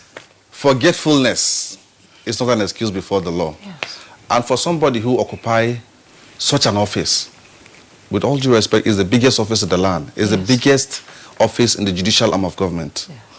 And this is the same person who passes verdicts on the common man every day. It has never been accepted as an excuse from the common man that he has forgotten or he is ignorant of the law. I think if it cannot, what is good for the goose, also good for the gander. Yes. If it cannot be accepted from the common man, it shouldn't be as accepted from whoever it is, how highsoever in this country. Yeah. Well, but another perspective to what you've just said, is the fact that it is said that when one makes a mistake in filling the forms at the CCB, that it is the responsibility of the CCB to call for your attention, and then of course you can get that corrected. We don't know what happened in this particular episode, but that's another perspective to the conversation, which of course was raised by... the CCB wouldn't have known he has $5 million in his account. So how can they correct it? No, not them correct it, but when they call his attention, if he said, yes, I do, and correct it, that goes to... Anyway, that's a discussion for another day. Let me turn to Modibo once again. The tribunal ordered as punishment the removal of Onogen as a CJ, and that's number one, barred him from taking public office for 10 years, and also for future of the funds in the 5 accounts that were undeclared. Is it not too harsh a punishment? You see, there's no punishment that is too harsh. What happens if it were to attract death sentence? What happens? Like in China, if you have 5 million naira, you've stolen 5 million naira in naira, not even in dollars. You are supposed to be executed. So if you are to be, Onogen were to be in China by today with this discovery, if the judgment stands at the Court of Appeal or wherever it ends, it will attract death sentence. So is it better to die or to just lose some funds and also lose all this? Let's pray that he lives the next 10 years. After that 10 years, he might be made an ambassador, because we have an ambassador now that is in America that is almost about 80. So by the time Onogen will read that, he will be able to get that. But let us influence not only the judiciary, but all Nigerians to toe in line against corruption. We must look at these issues from a wider perspective. Let us not narrow it through the prism of either sectionalism or the feeling of, look, this is my own. Corruption must be fought in all ramifications. And also, I strongly believe that if we were to achieve the set goals and objectives of the present administration, then nobody is above the law. And therefore, the country must be governed by order, rule of law. Because for long, the country has been buckled under the ravenous and greedy political class and also the high-ranking government officials that have looted the treasuries of this country, that have made the common man suffer, that today the gap between the rich and the poor is so wide and so monumental. We need to bring this country to sanity. The major problem confronting Nigeria, believe me, today, first and foremost is corruption. Once you remove corruption, every other thing will turn into line. But with this development, I think this judgment might not be too harsh, because I am sure that the chairman of Court of Conduct Tribunal did not bring out all these punishments based on sentiments of this. It is in the books. Lawyers are always guided by the books. They are the most learned. They will tell you that, look, we are educated, but they are the learned. And because they have the books and they have order, everything is set in order. So whoever is there, if they say you are going to lose 10 years, fine. If you are going to lose all your money, fine. If you are going to lose, it is set. So it is not only for the poor man, but the Chief Justice of Nigeria, as high-ranking or any other person. That is why today I am saying, I'm appealing to Mr. President, that all those that have looted this country must be brought to book. Let us set a standard. This should not end with Onogie alone. The electricity probe must come on board. The issue of this this oil something during the what is it, Barrister? The one that Malabu. The Malabu oil deal should also be investigated thoroughly. And Halliburton. So all these people, no matter whose ox is God, whoever is involved, please let this government make an example. If we don't make an example, the issue of corruption is going to be a kind of a windstorm that will blow the whole country of no good. So from what every indication now, you are saying the trial of Chief Justice of Nigeria has shown that integrity, accountability and transparency must be restored in all sectors, especially the judiciary. Where do we start from? Where do we begin? Honestly, if I were to be Justice Onogie right from the day one, if I knew I have forgotten, let's assume, without necessarily conceding to his argument that he forgot an account of $5 million. Honestly, me, if I have $5 million in my account today, I will not even sleep very well. I'll be thinking about the money. That's a lot of money. That's a lot of money. But to say you have a $5 million in an account and you forgot about that, you have some so amount of money that are in your account, you forgot. You see, the problem is, you see, honestly, the Nigerian lawyers, the bar and the bench, they have raised themselves above the bar and they have gone into this thing. A kind of I don't know how to describe it, but I see them as a kind of a capitalism, a kind of a cabal of capitalism. Yes. Because they have a lot of resources that no any other profession in Nigeria can match them. No, I just say. Ibrahim, thank you indeed. And we have a barrister here, a lawyer here, who can also give us another perspective to that. Well, lawyers understand the loopholes in the Nigerian law system or legal system, and there are loopholes that needed to be, touched a little. And these lawyers leverage on those loopholes and get injunctions, frivolous injunctions that elongate cases for upwards of 10, 15 years. And there are many Nigerians, especially ex-governors in the Obasanjo administration, who still have cases, pending in different courts. And the delay has been blamed greatly on the activities of the legal practitioners in this country. Recall that about a few weeks ago, when the acting Chief Justice Tanko Mohammed, inaugurated the tribunals, that will take care of cases arising from the election, warned the lawyers or judges sternly on the fact that, look, the nation is looking upon you to do justice to whatever case that comes around you that has anything to do with elections. Now, in that regard, what should you expect, or what should we expect from lawyers, now that everybody's talking about let us, have a clean legal process in Nigeria, let us try and see, Onogen has been pinned down, many more may come, and all of that. So what can your profession, or your colleagues do to ensure that Nigeria gets out of this situation of cases unending? Thank you very much. You see, our society is not a perfect society. Our laws are man-made, so they can't be perfect. Lawyers have different roles. The role of the prosecution lawyer is to bring out all the evidence they have against anybody that is charged an offense. Whereas the duty of a defense lawyer is different. The duty of the defense lawyer is one, to reduce or attack the quality of evidence that is being presented before the tribunal or before the court, and to take advantage of those loopholes to defend his client. And it will be highly unfair to attack the defense lawyer for doing his duty, which is to defend his client. He's only in court to defend his client and not to defend the society. But I must say this.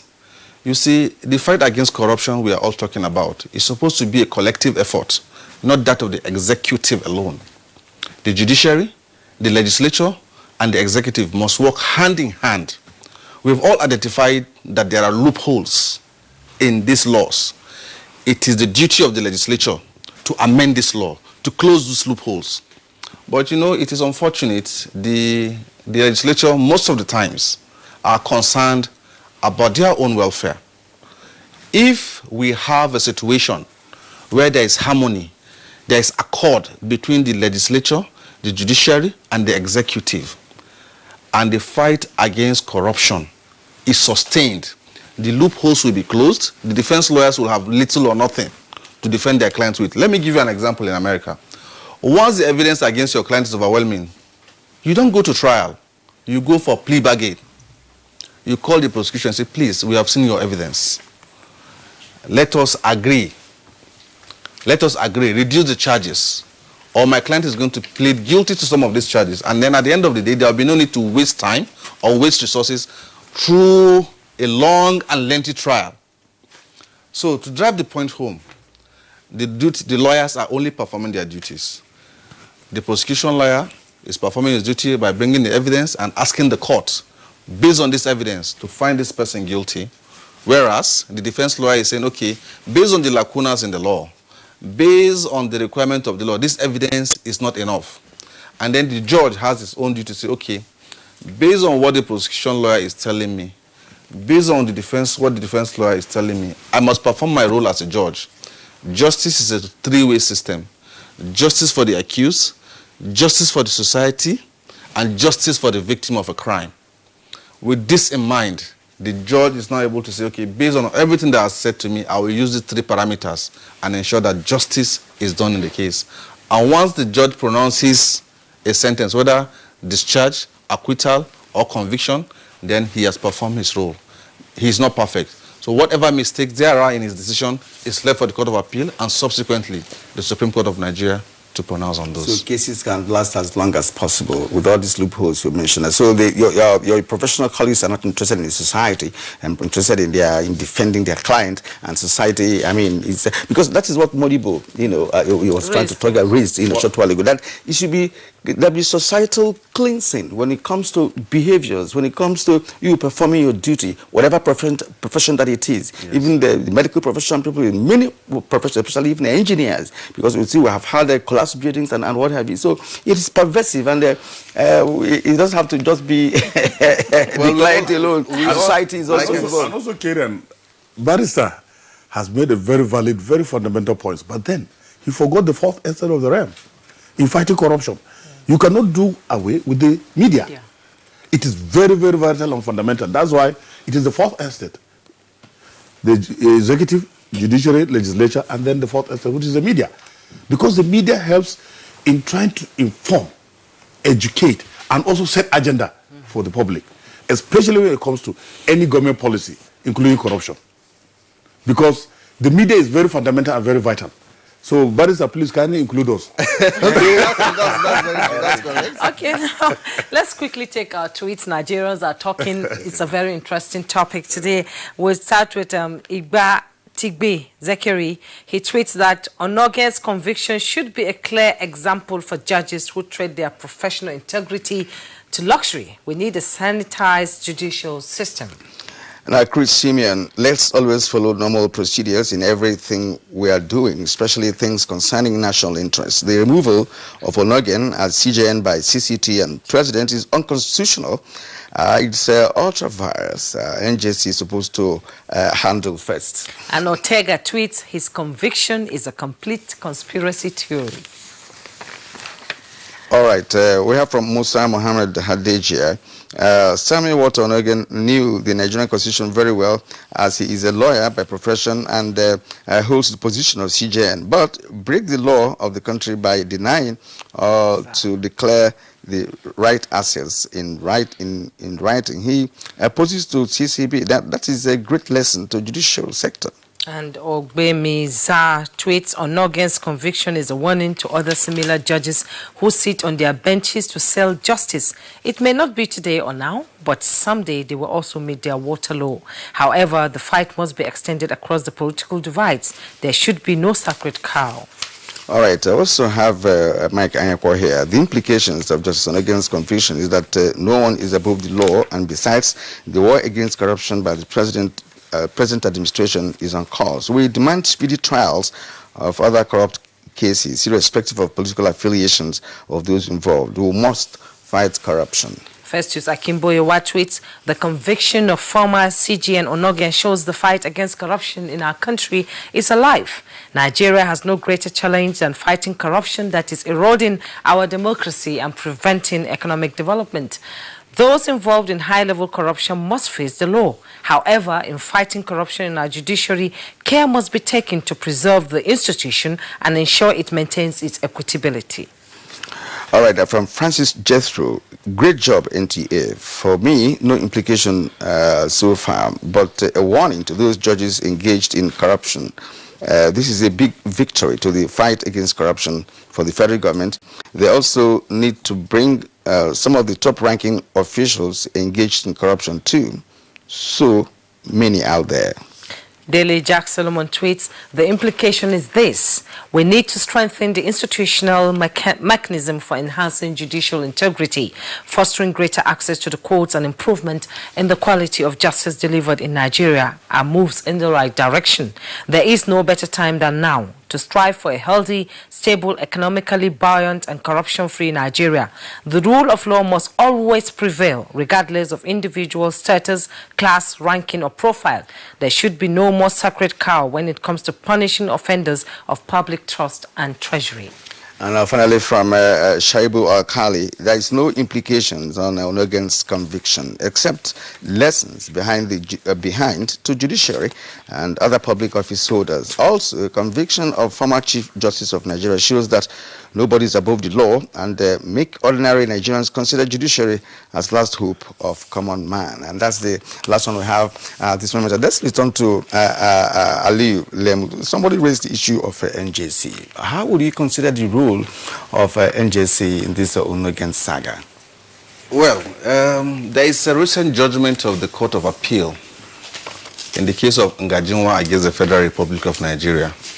And by that case, the Court of Appeal held that before a judicial officer can be charged for a crime, then he must first be subjected to disciplinary jurisdiction of the NJC. But that is a different case altogether. What Justice Onogen was charged with is not a crime. He is charged for the breach of code of conduct for judicial officer. This is a constitutional provision. So the case of Ngajinwa against FRN that says you cannot charge him for a crime, the CJN was not charged before a crime. Because he was charged with a breach of that code of conduct, the NJC has no jurisdiction for the breach of code of conduct. That has been vested exclusively by the Constitution of Nigeria, the 1999 Constitution specifically, vests only the Code of Conduct Tribunal with the powers to investigate and charge for the breach of that conduct. And even the Supreme Court has affirmed that power. In fact, ironically, it is the Chief Justice of Nigeria himself, in delivering judgment in one of the cases that came before him, that said, as far as the breach of code of conduct for public and judicial officers is concerned, it is only the CCT. I think that was in 2013. 2013, yes. It is only the CCT. So it's ironical that the same person that gave this judgment was made to face and what worries me, about this, with respect to these lawyers being learned, is the fact that what you have just said, many senior advocates of Nigeria argued against this. At the beginning, they argued profusely too against that. Many notable sons argued against this. But it boils down on a law interpretation by the lawyers. Yes. So, do you think he has basis for appeal, and how do you see that? How is that going to play out? Well, as a lawyer, by our code of conduct, we are not allowed to comment on cases that are sub judice. And because this is before the Court of Appeal, it will actually be highly improper to make a pronouncement on that. So we'll leave that. As a lawyer, I will leave that. But people like Mr. Modibo can comment on that. Yes, Mr. Modibo. Coming to you, Mr. Modibo, we heard that some delegation from the South have planned to meet the president to accept the resignation of Onogie, which everybody begged him earlier to resign, which he didn't. And now they want to ask the president to accept resignation. Is that going to be good for... You see, Nigeria is a very interesting country. And my heart bleeds whenever there's a problem that involves my people will come out to defend me. Yes. You see, it is very dangerous. Honestly, if we don't take decisive action, no matter whose ox is God, if today the leaders of the Southeast will come up to make the president truncate his oath of office by being fair to everybody and also by adhering to the rule of law, it is the greatest traversal of justice. It is sad. So many people in this country today, when they steal, I have seen during this democracy, so many governors, they will go and loot the treasuries of their people. They will go and build castles in America and almost most of these cities of Western Europe. And Dubai. And Dubai. That's the heaven of corruption, the heaven of all these people that steal our money. So when they amass all this wealth, once they are caught, there are people who say, there are governors that I know, they say, after all, he stole our money. So why are you prosecuting him? Is it not our money? So how, for God's sake, can we continue as a country like this? There must be example. I strongly believe that if we want to set standards and if we want to make this corruption fight a fight that knows no bounds, a fight that is not only for the common man or against the common man, then I strongly believe that the president has the latitude to execute all the nuances or all the aspects of this judgment to the latter. Because I strongly believe standards must be set. So that tomorrow, if they go and catch another person from one village, people will not start complaining or their chiefs will not start coming in, trooping in to the Aso Rock to come and start pleading with the president. Because once you do that, it is not being fair. If a common man has stolen a goat now, will his chiefs from his village come to the president and appeal for him for this thing? They will not. But if it is a big man that has stolen people's money, you know that, look, when you are coming into the office, or when you're coming into office, you had nothing. You are just like a church rat. Suddenly, dramatically, you've changed from being that pauper to somebody that's very wealthy and so influential through the looting process of governance. What right do your people have, the chiefs, to come and start pleading on your behalf? Whoever, well, to me, the president has the last on his table. The box stops on his table. If he wants this corruption to be respected and if he wants people to fear that this is a government that is bent on fighting corruption to the letter, he should take decisive action. Otherwise, I don't believe that any pleading, if I were to be Mr. President, or if I were to be his advisor, I would tell him, Mr. President, do the needful. Do the needful. Whatever you think is right, do the right thing. All right. But anything short of that is criminal. Okay. All right, thank you very much. Well, from what we've known, we tend to play up what divide us, and we play down, things that should unite us. I was just reading a passage written by Ooni of Ife, where he was tracing the history of Yoruba, saying that there is a connection, a blood connection between the Yorubas and the Igbos. And one wonders, okay, there are communities in Yoruba land where you have Ijebu Igbo, this Igbo, and these things, they all have history. And so at this point, we would like to thank our guests for being part of the first segment of our show this morning. Let me first of all appreciate Barrister Aliu Lemu, a legal practitioner. Thank you for your thoughts. Thank you. A new edition of TV Guide is out with special focus on the role of the media in election coverage. Exclusive on the National Broadcasting Commission, its mandate as the sole regulator of Nigerian media. Dr. Toba Daba then and Ishak Modibo-Kawu now. This edition also features the king of stand-up comedy in Nigeria, Ali Baba. NTA Standard Studio ready for election transmission after decades of abandonment. Find out from the DG transactional elections in our political space. An evil wind that blows no good. DG National Orientation Agency caution. TV Guide, your indispensable companion, x-rays the impact of social media on electioneering process as electorates present their expectations from incoming government. Meet some TV professionals behind the screen and other inspiring stories in sports, entertainment, and lots more. Grab a copy at the vendor near you or NTA stations nationwide. TV Guide, your indispensable companion.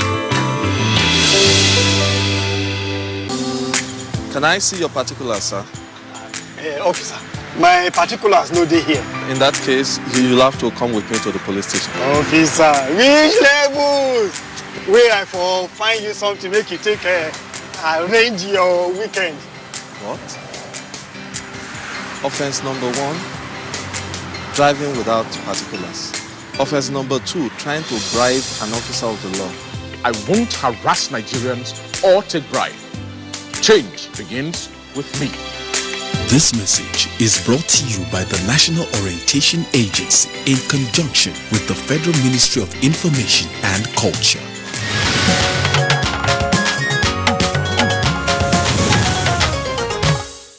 And we thank you for staying with us up to this moment on Good Morning Nigeria. Now, to reduce the fraud and corruption in the country's pension administration and independent pension department for the public service of the Federation, the Pension Transitional Arrangement Directorate, PTAD, was established by the federal government. And here to discuss the strides taken so far by PTAD in ensuring its mandate of payment of pensions to retirees under the defined benefit scheme and validation of monthly paid pensioners. In our Lagos studio is Suleiman Shelling, Director of Parastatal's Pensions Department. Welcome to Good Morning Nigeria. Thank you. Thank you for having me.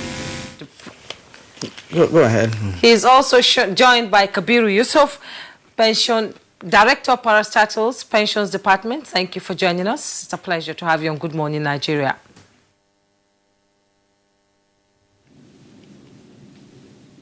Gentlemen, we thank you for joining us in our Lagos studios. But let's begin this conversation by asking you to explain to Nigerians the objective or aim of the Pension Transitional Arrangement Directorate, and then why was it established in the first place? How different is PTAD from the national pension scheme that the nation has had in the past?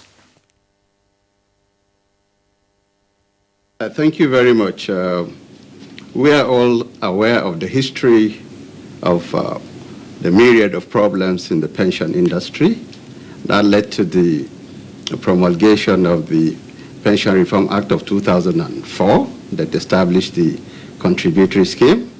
But then as at that time, there were people who were already pensioners under the defined benefit scheme. And then there was a 3-year window between 2004 and 2007 that would allow pensioners who had less than 3 years to retire or who are going to attain the age of 60 before June 2007. So those people and the ones that were already pensioners under the defined benefit scheme are the ones that fall under the purview of PTAD. Now, the contributory scheme is the one that it's partly funded by the government, the employer, so to speak, and then the employee.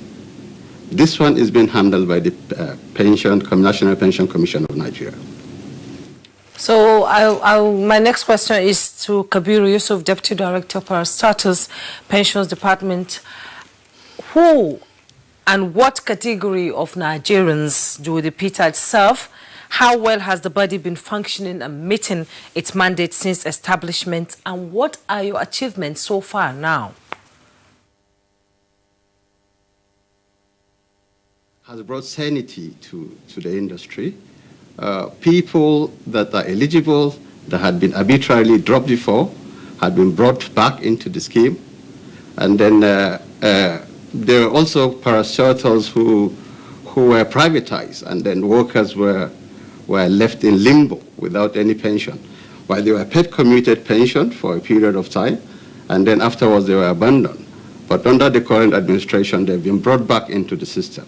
Now, what we have done is, in PTAD, we inherited records that were unreliable. And you know, without data now, you can't plan, you can't implement plans. So we started by building a comprehensive database of pensioners.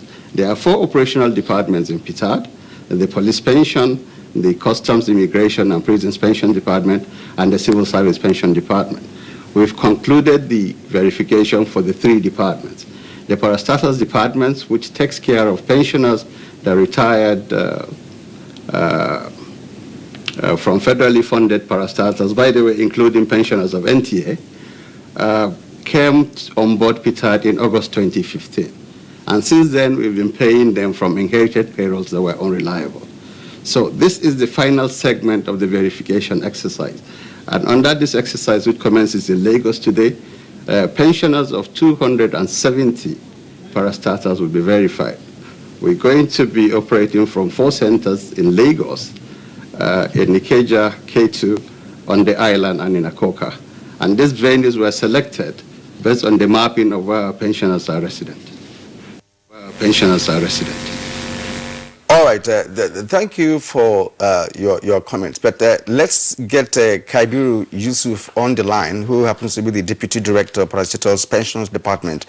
Now, Kabiru Yusuf, how much has PTAD achieved in the elimination of corruption in the process? Of course, you know that corruption was a major reason PTAD was created. What has PTAD been able to do to tackle the menace which exists in the various departments and parastatals of the pension scheme?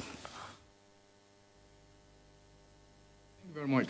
In the first instance, PTAD at inception and under the administration of the current Executive Secretary, Sharon Ikazo, took up responsibility to make a total adoption of the implementation of Government Integrated Financial Management Information System, which establishes the basis for complete electronic payment of pensions without any manual intervention.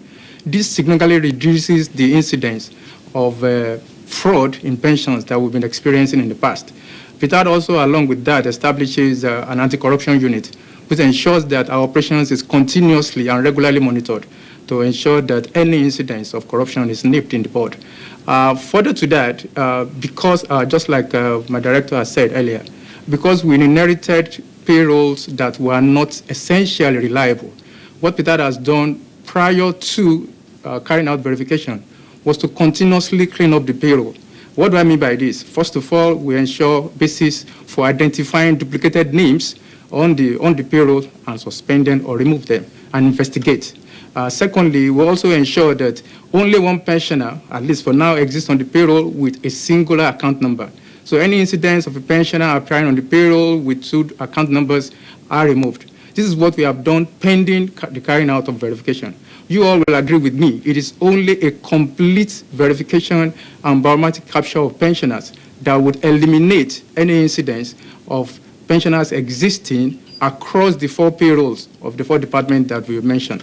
And secondly, it will also ensure that we can capture these pensioners along with their career details and to be able to accurately now compete their monthly pensions based on relevant statutory and pension statutes, based on their salary structures, and based on the length of service they have. It is only through the verification also that we can reduce the incidence and volume of complaints, because by the time we carry out verification, we would accurately compute the pension, have enough evidence to be able to respond to any questions or clarification that is being sought by the pensioner. So verifications ensures also that incidences of pensioners that have careers cutting across different departments can be consolidated and they can then be paid from one pension pay point.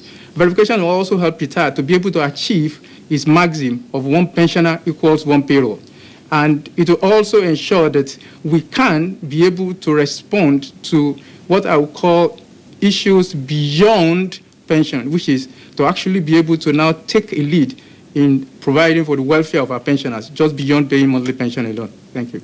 Mr. Kabiru Yusuf, if I can recall correctly, the federal government announced a 33% pension increase for pensioners in July 2010. How has the Pension Transition Arrangement Directorate dealt with the fulfillment of that promise to federal government workers and others in parastatals? Kabiru Yusuf. Thank you very much. PITAD has, up until this time, successfully made full payment of the 33% pension increment arrears to pensioners of Police Pension Department, pensioners of the Custom, Immigrations and Prisons Department, as well as the pensioners of the Civil Service Pension Department. The only department that is outstanding now for pension, with respect to 33% pension increment is the pensioners of Parastatals Pension Department. Last week, we actually made the final tranche of payment that is owed to pensioners of Nigerian Railway Corporation for their 30 months arrears that we inherited. Government, PITAD is working very, very well with government to ensure that the last tranche of the amount that is due to all pensioners of federal government parastatals under the Parastatal Pension Department are paid. We have worked very well with Federal Ministry of Finance and the Budget Office to ensure that adequate sums is provided for in the current budget, and I'm assured that as soon as that budget is approved, our federal government will make available funds to ensure that we can pay that off as quickly as possible. Now, let's return to Suleiman Shellen one more time. Sir, how comprehensive and accurate are the pensions records under PITAD? I am asking this question because a verification exercise is currently going on in Lagos. Why the verification? Since, of course, you said you have the data. And to add to this question, of course, the federal government just signed into law the 30,000 naira minimum wage. How does that affect pensioners in the long run? Right. Thank you very much, Kyrian. Like I said earlier, verification exercise for the 3 other operational departments has been concluded, and for that we have accurate data, and the pensions that we pay this department are accurate. For the parastatals, which was the latter department to be taken on by PITAD, it came on board in August 2015 as against the others, which were taken on in 2014. We have paid them on inherited payrolls, so to speak, for the past 2.5 years or so. Now, this, like I said, is the final phase of the verification exercise. And it's going to be the last phase of any physical exercise that will be conducted by PITAD. After we complete the establishment of this comprehensive database, future verifications will be based on IT-driven processes. Pensioners would not need to come to any physical location to be verified. They will be verified either from the comfort of their homes or through financial institutions. And they don't need to come at any specific time. If we establish that pensioners, for instance, have to establish their life status every 6 months, they could go to their banks within those 6 months. At any time, by the way, it could be from 1st January to 30th June to establish that. And then we will have an integrated payroll that will automatically be updated. Now, on the question of the minimum wage, we know that anytime there is an increment in the minimum wage, there is a corresponding increment in the pension. With the signing of the pension of the minimum wage bill, there is obviously going to be an implication for the pension as well. Now, we are not, we haven't established the corresponding increment yet, but it's something that the Directorate had been working on. We have data, we have figures on how the numbers will be affected if the federal government decide to give the corresponding, I think it's 66% or so increment to the pensioners as well. So we're ready for that. But again, these are policy issues that the government drives. So we will wait for clear pronouncements on pension. But I tell you that the Executive Secretary had been working on it even before the final announcement was made, even before the bill was passed by the House. So we're ready. What will the exercise extend to other states? What is the timeline like? And what documents do the pensioners need to bring for verification? Absolutely. This, like I said, is the commencement of the exercise. We're looking to verify close to 120,000 pensioners across the Federation. Now, Lagos is, based on our mapping of pensioners, is home to at least 20% of those pensioners or more. So it's the right place to start. Most of the defunct parastatals and agencies, and then the current ones, are mostly resident in Lagos. Apart from that, over the last 2 years, the federal government had graciously approved the putting onto the pension scheme ex-workers of privatized and defunct agencies like Nitel, Delta Steel, Nikon Corporation, Nigeria Insurance, and so many others. And then the Nigerian National Shipping Line. So the selection of Lagos is to provide pensioners who hadn't been verified when we did the defunct pensioners verification exercise to have the opportunity. And yes, it's going to, in another 2 weeks, this exercise will last till the 9th of May, and then we will move to the South-South zone, where we'll be conducting the exercise in Uyo, in Port Harcourt, and Benin. And afterwards, in June, we will move to the Southeast, and then we'll move to the North Central, the Northwest, before bringing the conclusion of the exercise in Abuja and North Central. Yes. Okay. All right. Let's switch to Kaibiru. Kaibiru, just in.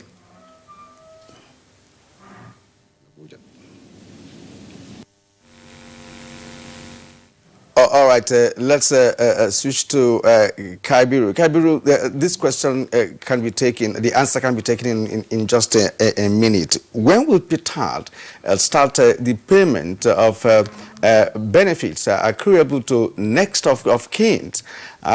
Because we have known that for a number of years now, the next of kin of dead pensioners are yet to get their benefit. What is the situation presently? Okay, PTAD has completely changed that. As a matter of fact, as late as last week, we made payment to next of kin of another set of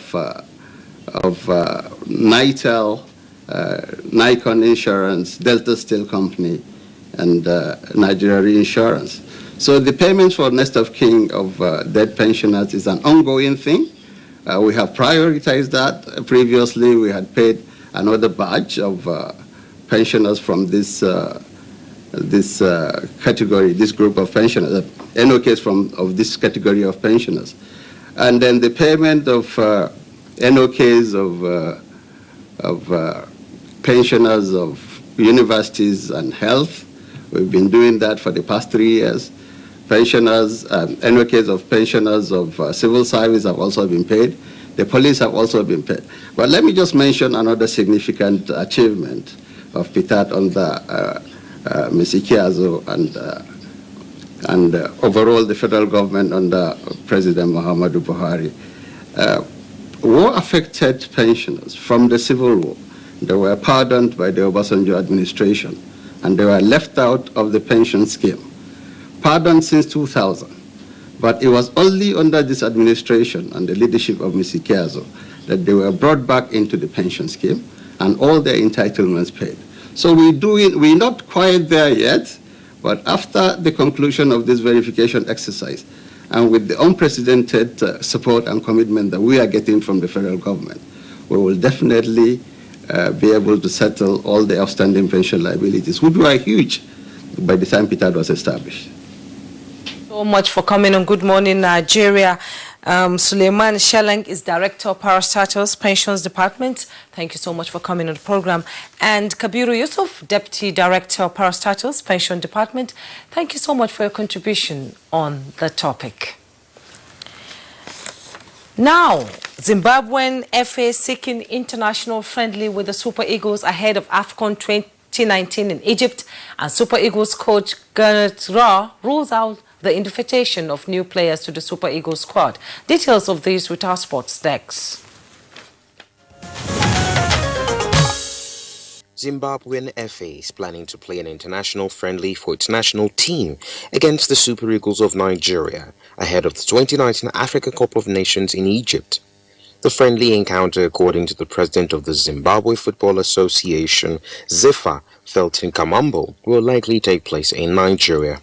Super Eagles head coach Gernot Rohr revealed after the draw ceremony for the 2019 AFCON in Giza a few weeks ago that his team will play 2 friendly games against the Black Stars of Ghana and the Teranga Lions of Senegal. The friendly game against Ghana, which is planned for the Stephen Keshi Stadium, Asaba, looked uncertain, with a top official of the Ghana Football Association stating last week that the Black Stars have other plans. Benin has been touted as a possible opponent, but it seems the Zimbabweans will now be visiting Nigeria for the warm-up game. Similarly, Super Eagles head coach Gernot Rohr has ruled out bringing in new players to bolster his squad ahead of the 2019 Africa Cup of Nations in Egypt. The 3-time champions are returning to the tournament after missing back-to-back editions in 2015 and 2017. The Super Eagles won the competition on their last appearance in 2013 in South Africa. They have struggled to fill the void created by the shock retirement of the country's most capped player, goalkeeper Vincent Inyama, in 2015, and the premature exit of his replacement Carl Ikeme over health reasons. Rohr, who led Gabon to the last 8 of the 2012 Nations Cup on home soil, is focusing on turning his young team into a major force in North Africa this summer.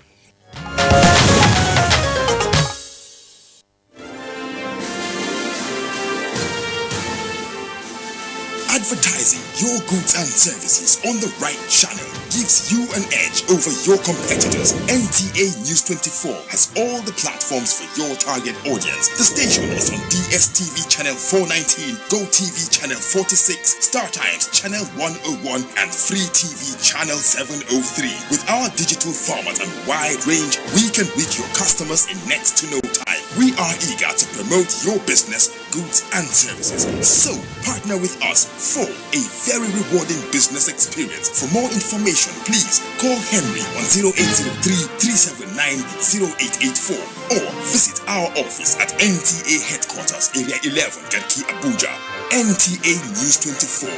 News and more news. Thanks for staying.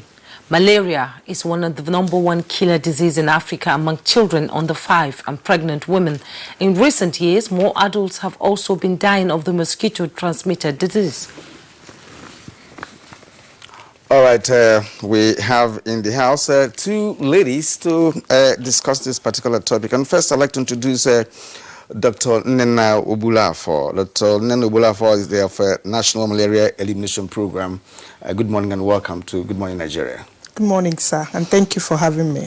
All right, and of course, we have Dr. Linda Ozo. Linda Ozo is of the World Health Organization. We're glad to have you this morning. Thank you very much. Good morning. Yeah, ladies, it's a ladies' affair this time around. Okay, now, malaria is no doubt a major health issue in Nigeria and perhaps other African countries.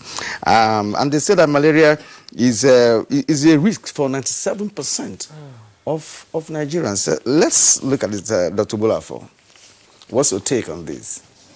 Like you rightly said, malaria is a major public health disease in Nigeria, and Nigerians, especially the National Malaria Elimination Program, it's not just letting it go like that. We've been, all hands have been on board to see that the disease burden is drastically reduced, we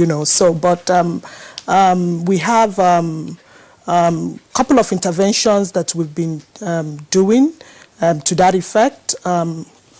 Generally, we are talking to the general populace to say that we need everybody to report, or care seekers to report promptly, early enough, to the health facilities when you have the symptoms of malaria, which majorly entering point is fever. And we're also saying that now it's not all fevers, it's been quite some time. WHO is here too, so it's been quite some time we went away from presumptive treatment. So we're saying when once, each and every one of us come down with that fever, you need to be tested first and make sure that you're dealing with the disease malaria. And thereafter, we are also advocating to the general populace that it has to be the ACTs, the artemisinin-based combined therapy, which targets the parasites from two angles. So these are mainly what the program, in Nigeria, it's all emphasizing on prompt treatment-seeking behavior from the populace, and then, of course, the adequate treatment for malaria. Okay, thank you so much, Dr. Obolafo. I now come to Dr. Linda Ozo.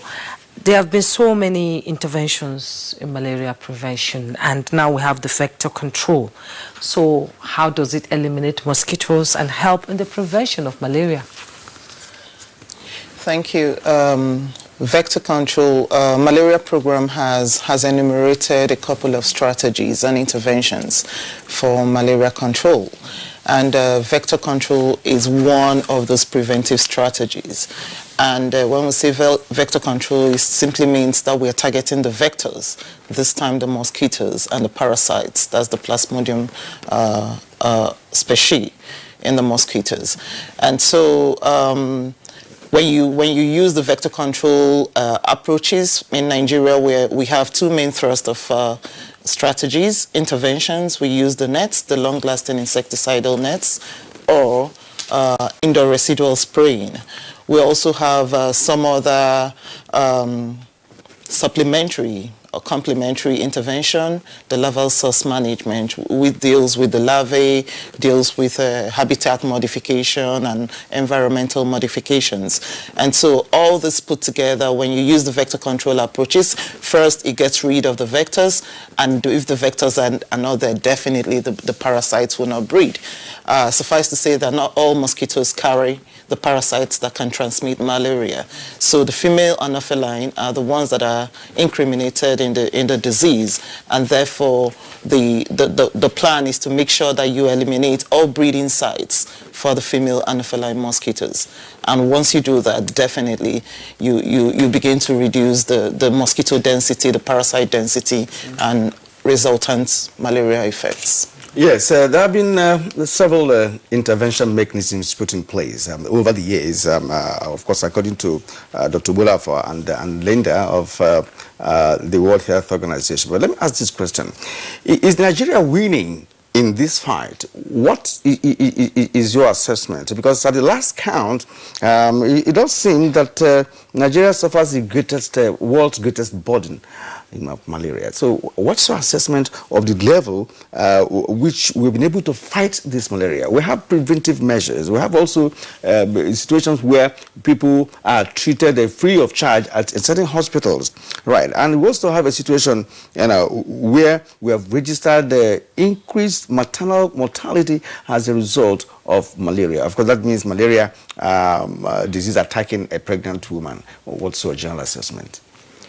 Like you said, I would like to start by saying that the theme of the World Malaria Day for this year was carefully chosen. And the theme is Zero Malaria Starts With Me. And this means that all of us, all stakeholders, the government, the individual, the private sector, everyone has a role to play.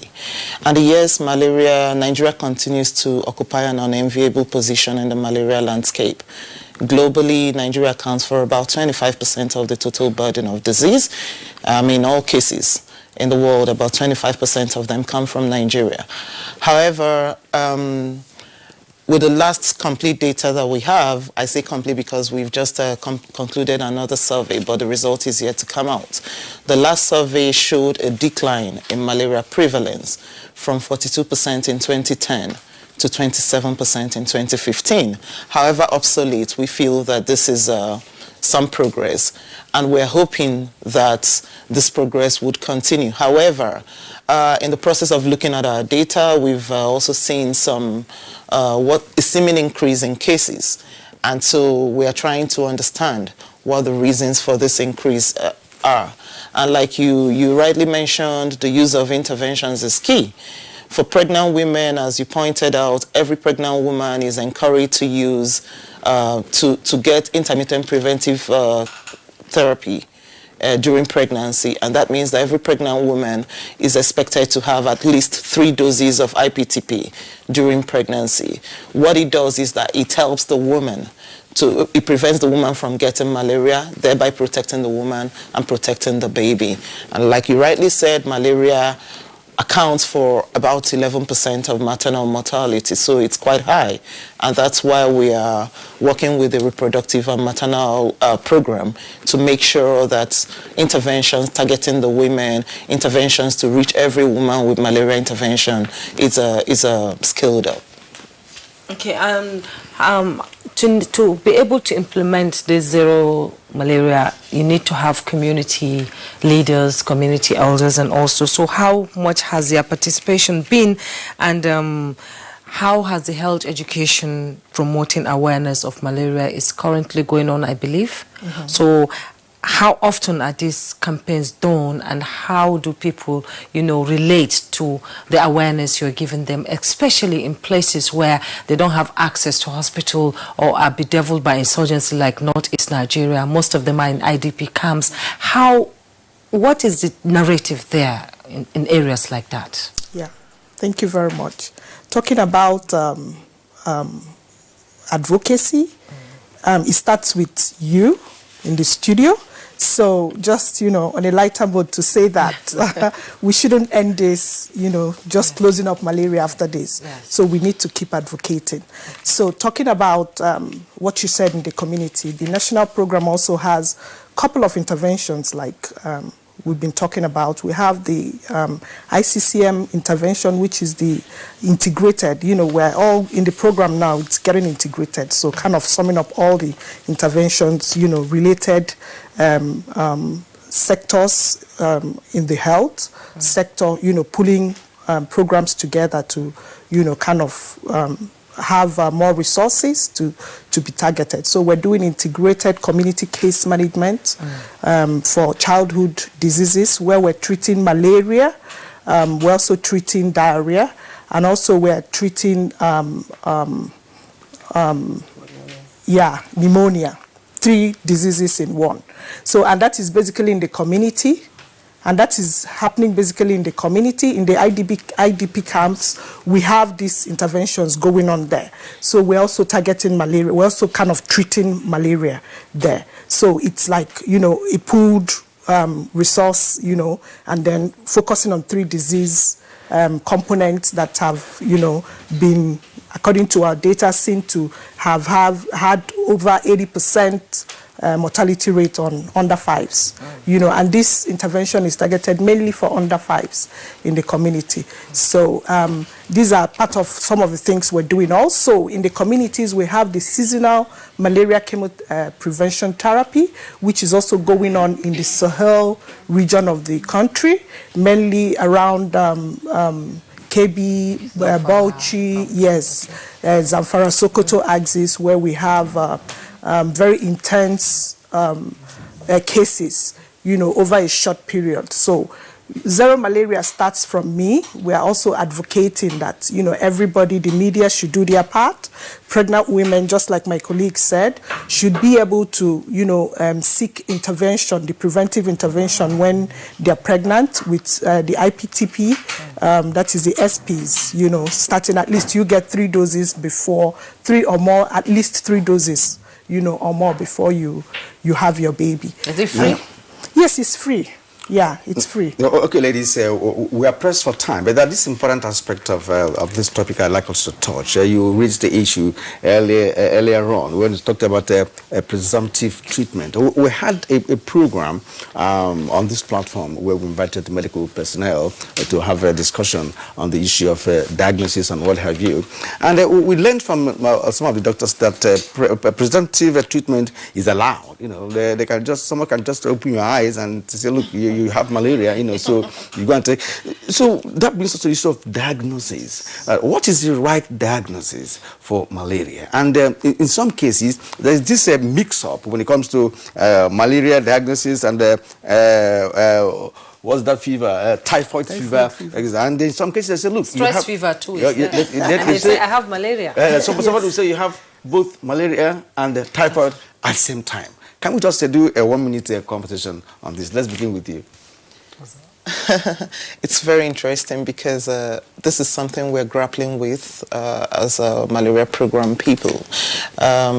Malaria, we've said this over and over, not all fevers are malaria. And it's important that we champion this message because we've seen a lot of deaths arising from late presentation of other diseases. People have fevers, they may have had meningitis or something else, but they are treating malaria, thereby delaying the commencement of treatment for the other diseases. And yes, diagnosis is the only way, the only sure way to know that you have malaria. We have very easy, means of diagnosis. The rapid diagnostic test is just a needle prick, and in 10-15 minutes you have your result. It can be done by the bedside, yet a little invasive but very minimally invasive. And it's very, the result is very... authentic. Yes. I'm trying not to use the medical term. Reliable. Yeah, it's very reliable. Now, what's the comment? We're running out of time. Okay, quickly, we're just saying to the health professionals that, just like my colleague said, is not all fevers that is malaria. And even WHO, some couple of years have said, according to their policy, that you have to test first. Like she said, we have the RDT, Rapid Diagnostic Test Kits, that gives you results under 15-20 minutes, and it's reliable.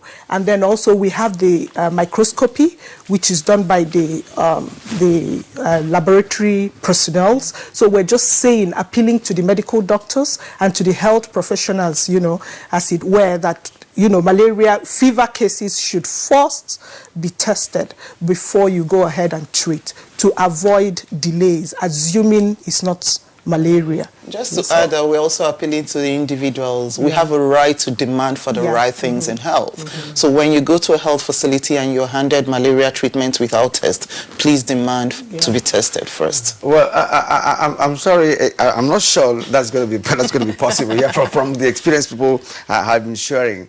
So let's thank you, ladies, for being part of the final segment of today's edition of Good Morning Nigeria. For us, it's been a marathon or an omnibus about this morning.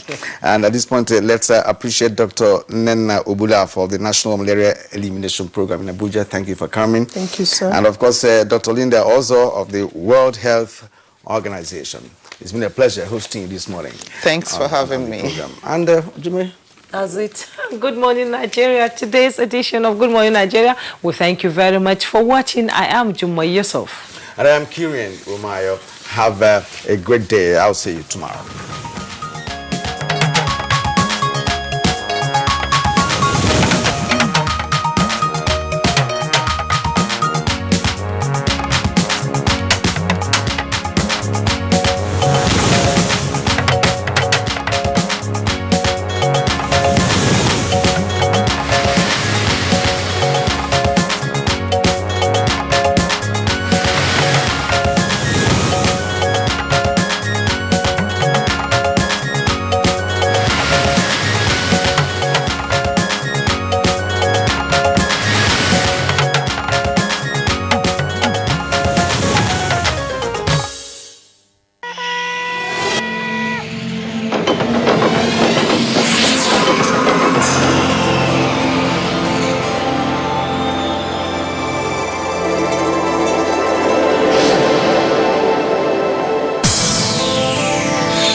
NTA, you can't beat the rich.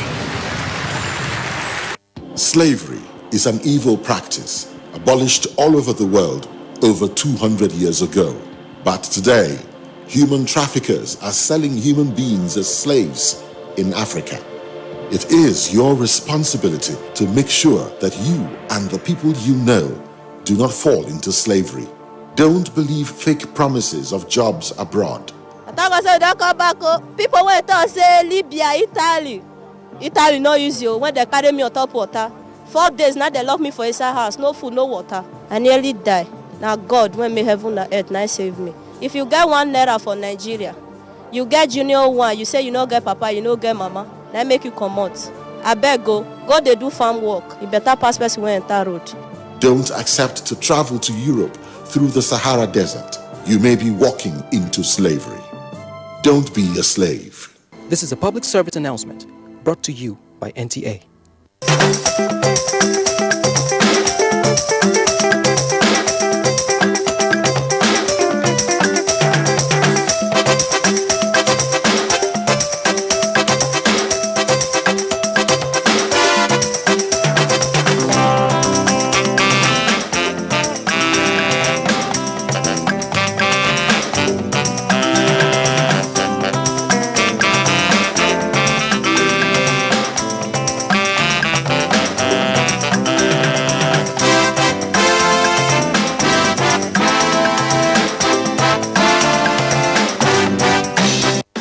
You are watching NTA, Nigerian Television Authority. For more information and news updates, visit our website at www.nta.ng, or you can follow us on Twitter at NTA News Now, or you can like us on Facebook at NTA Network News.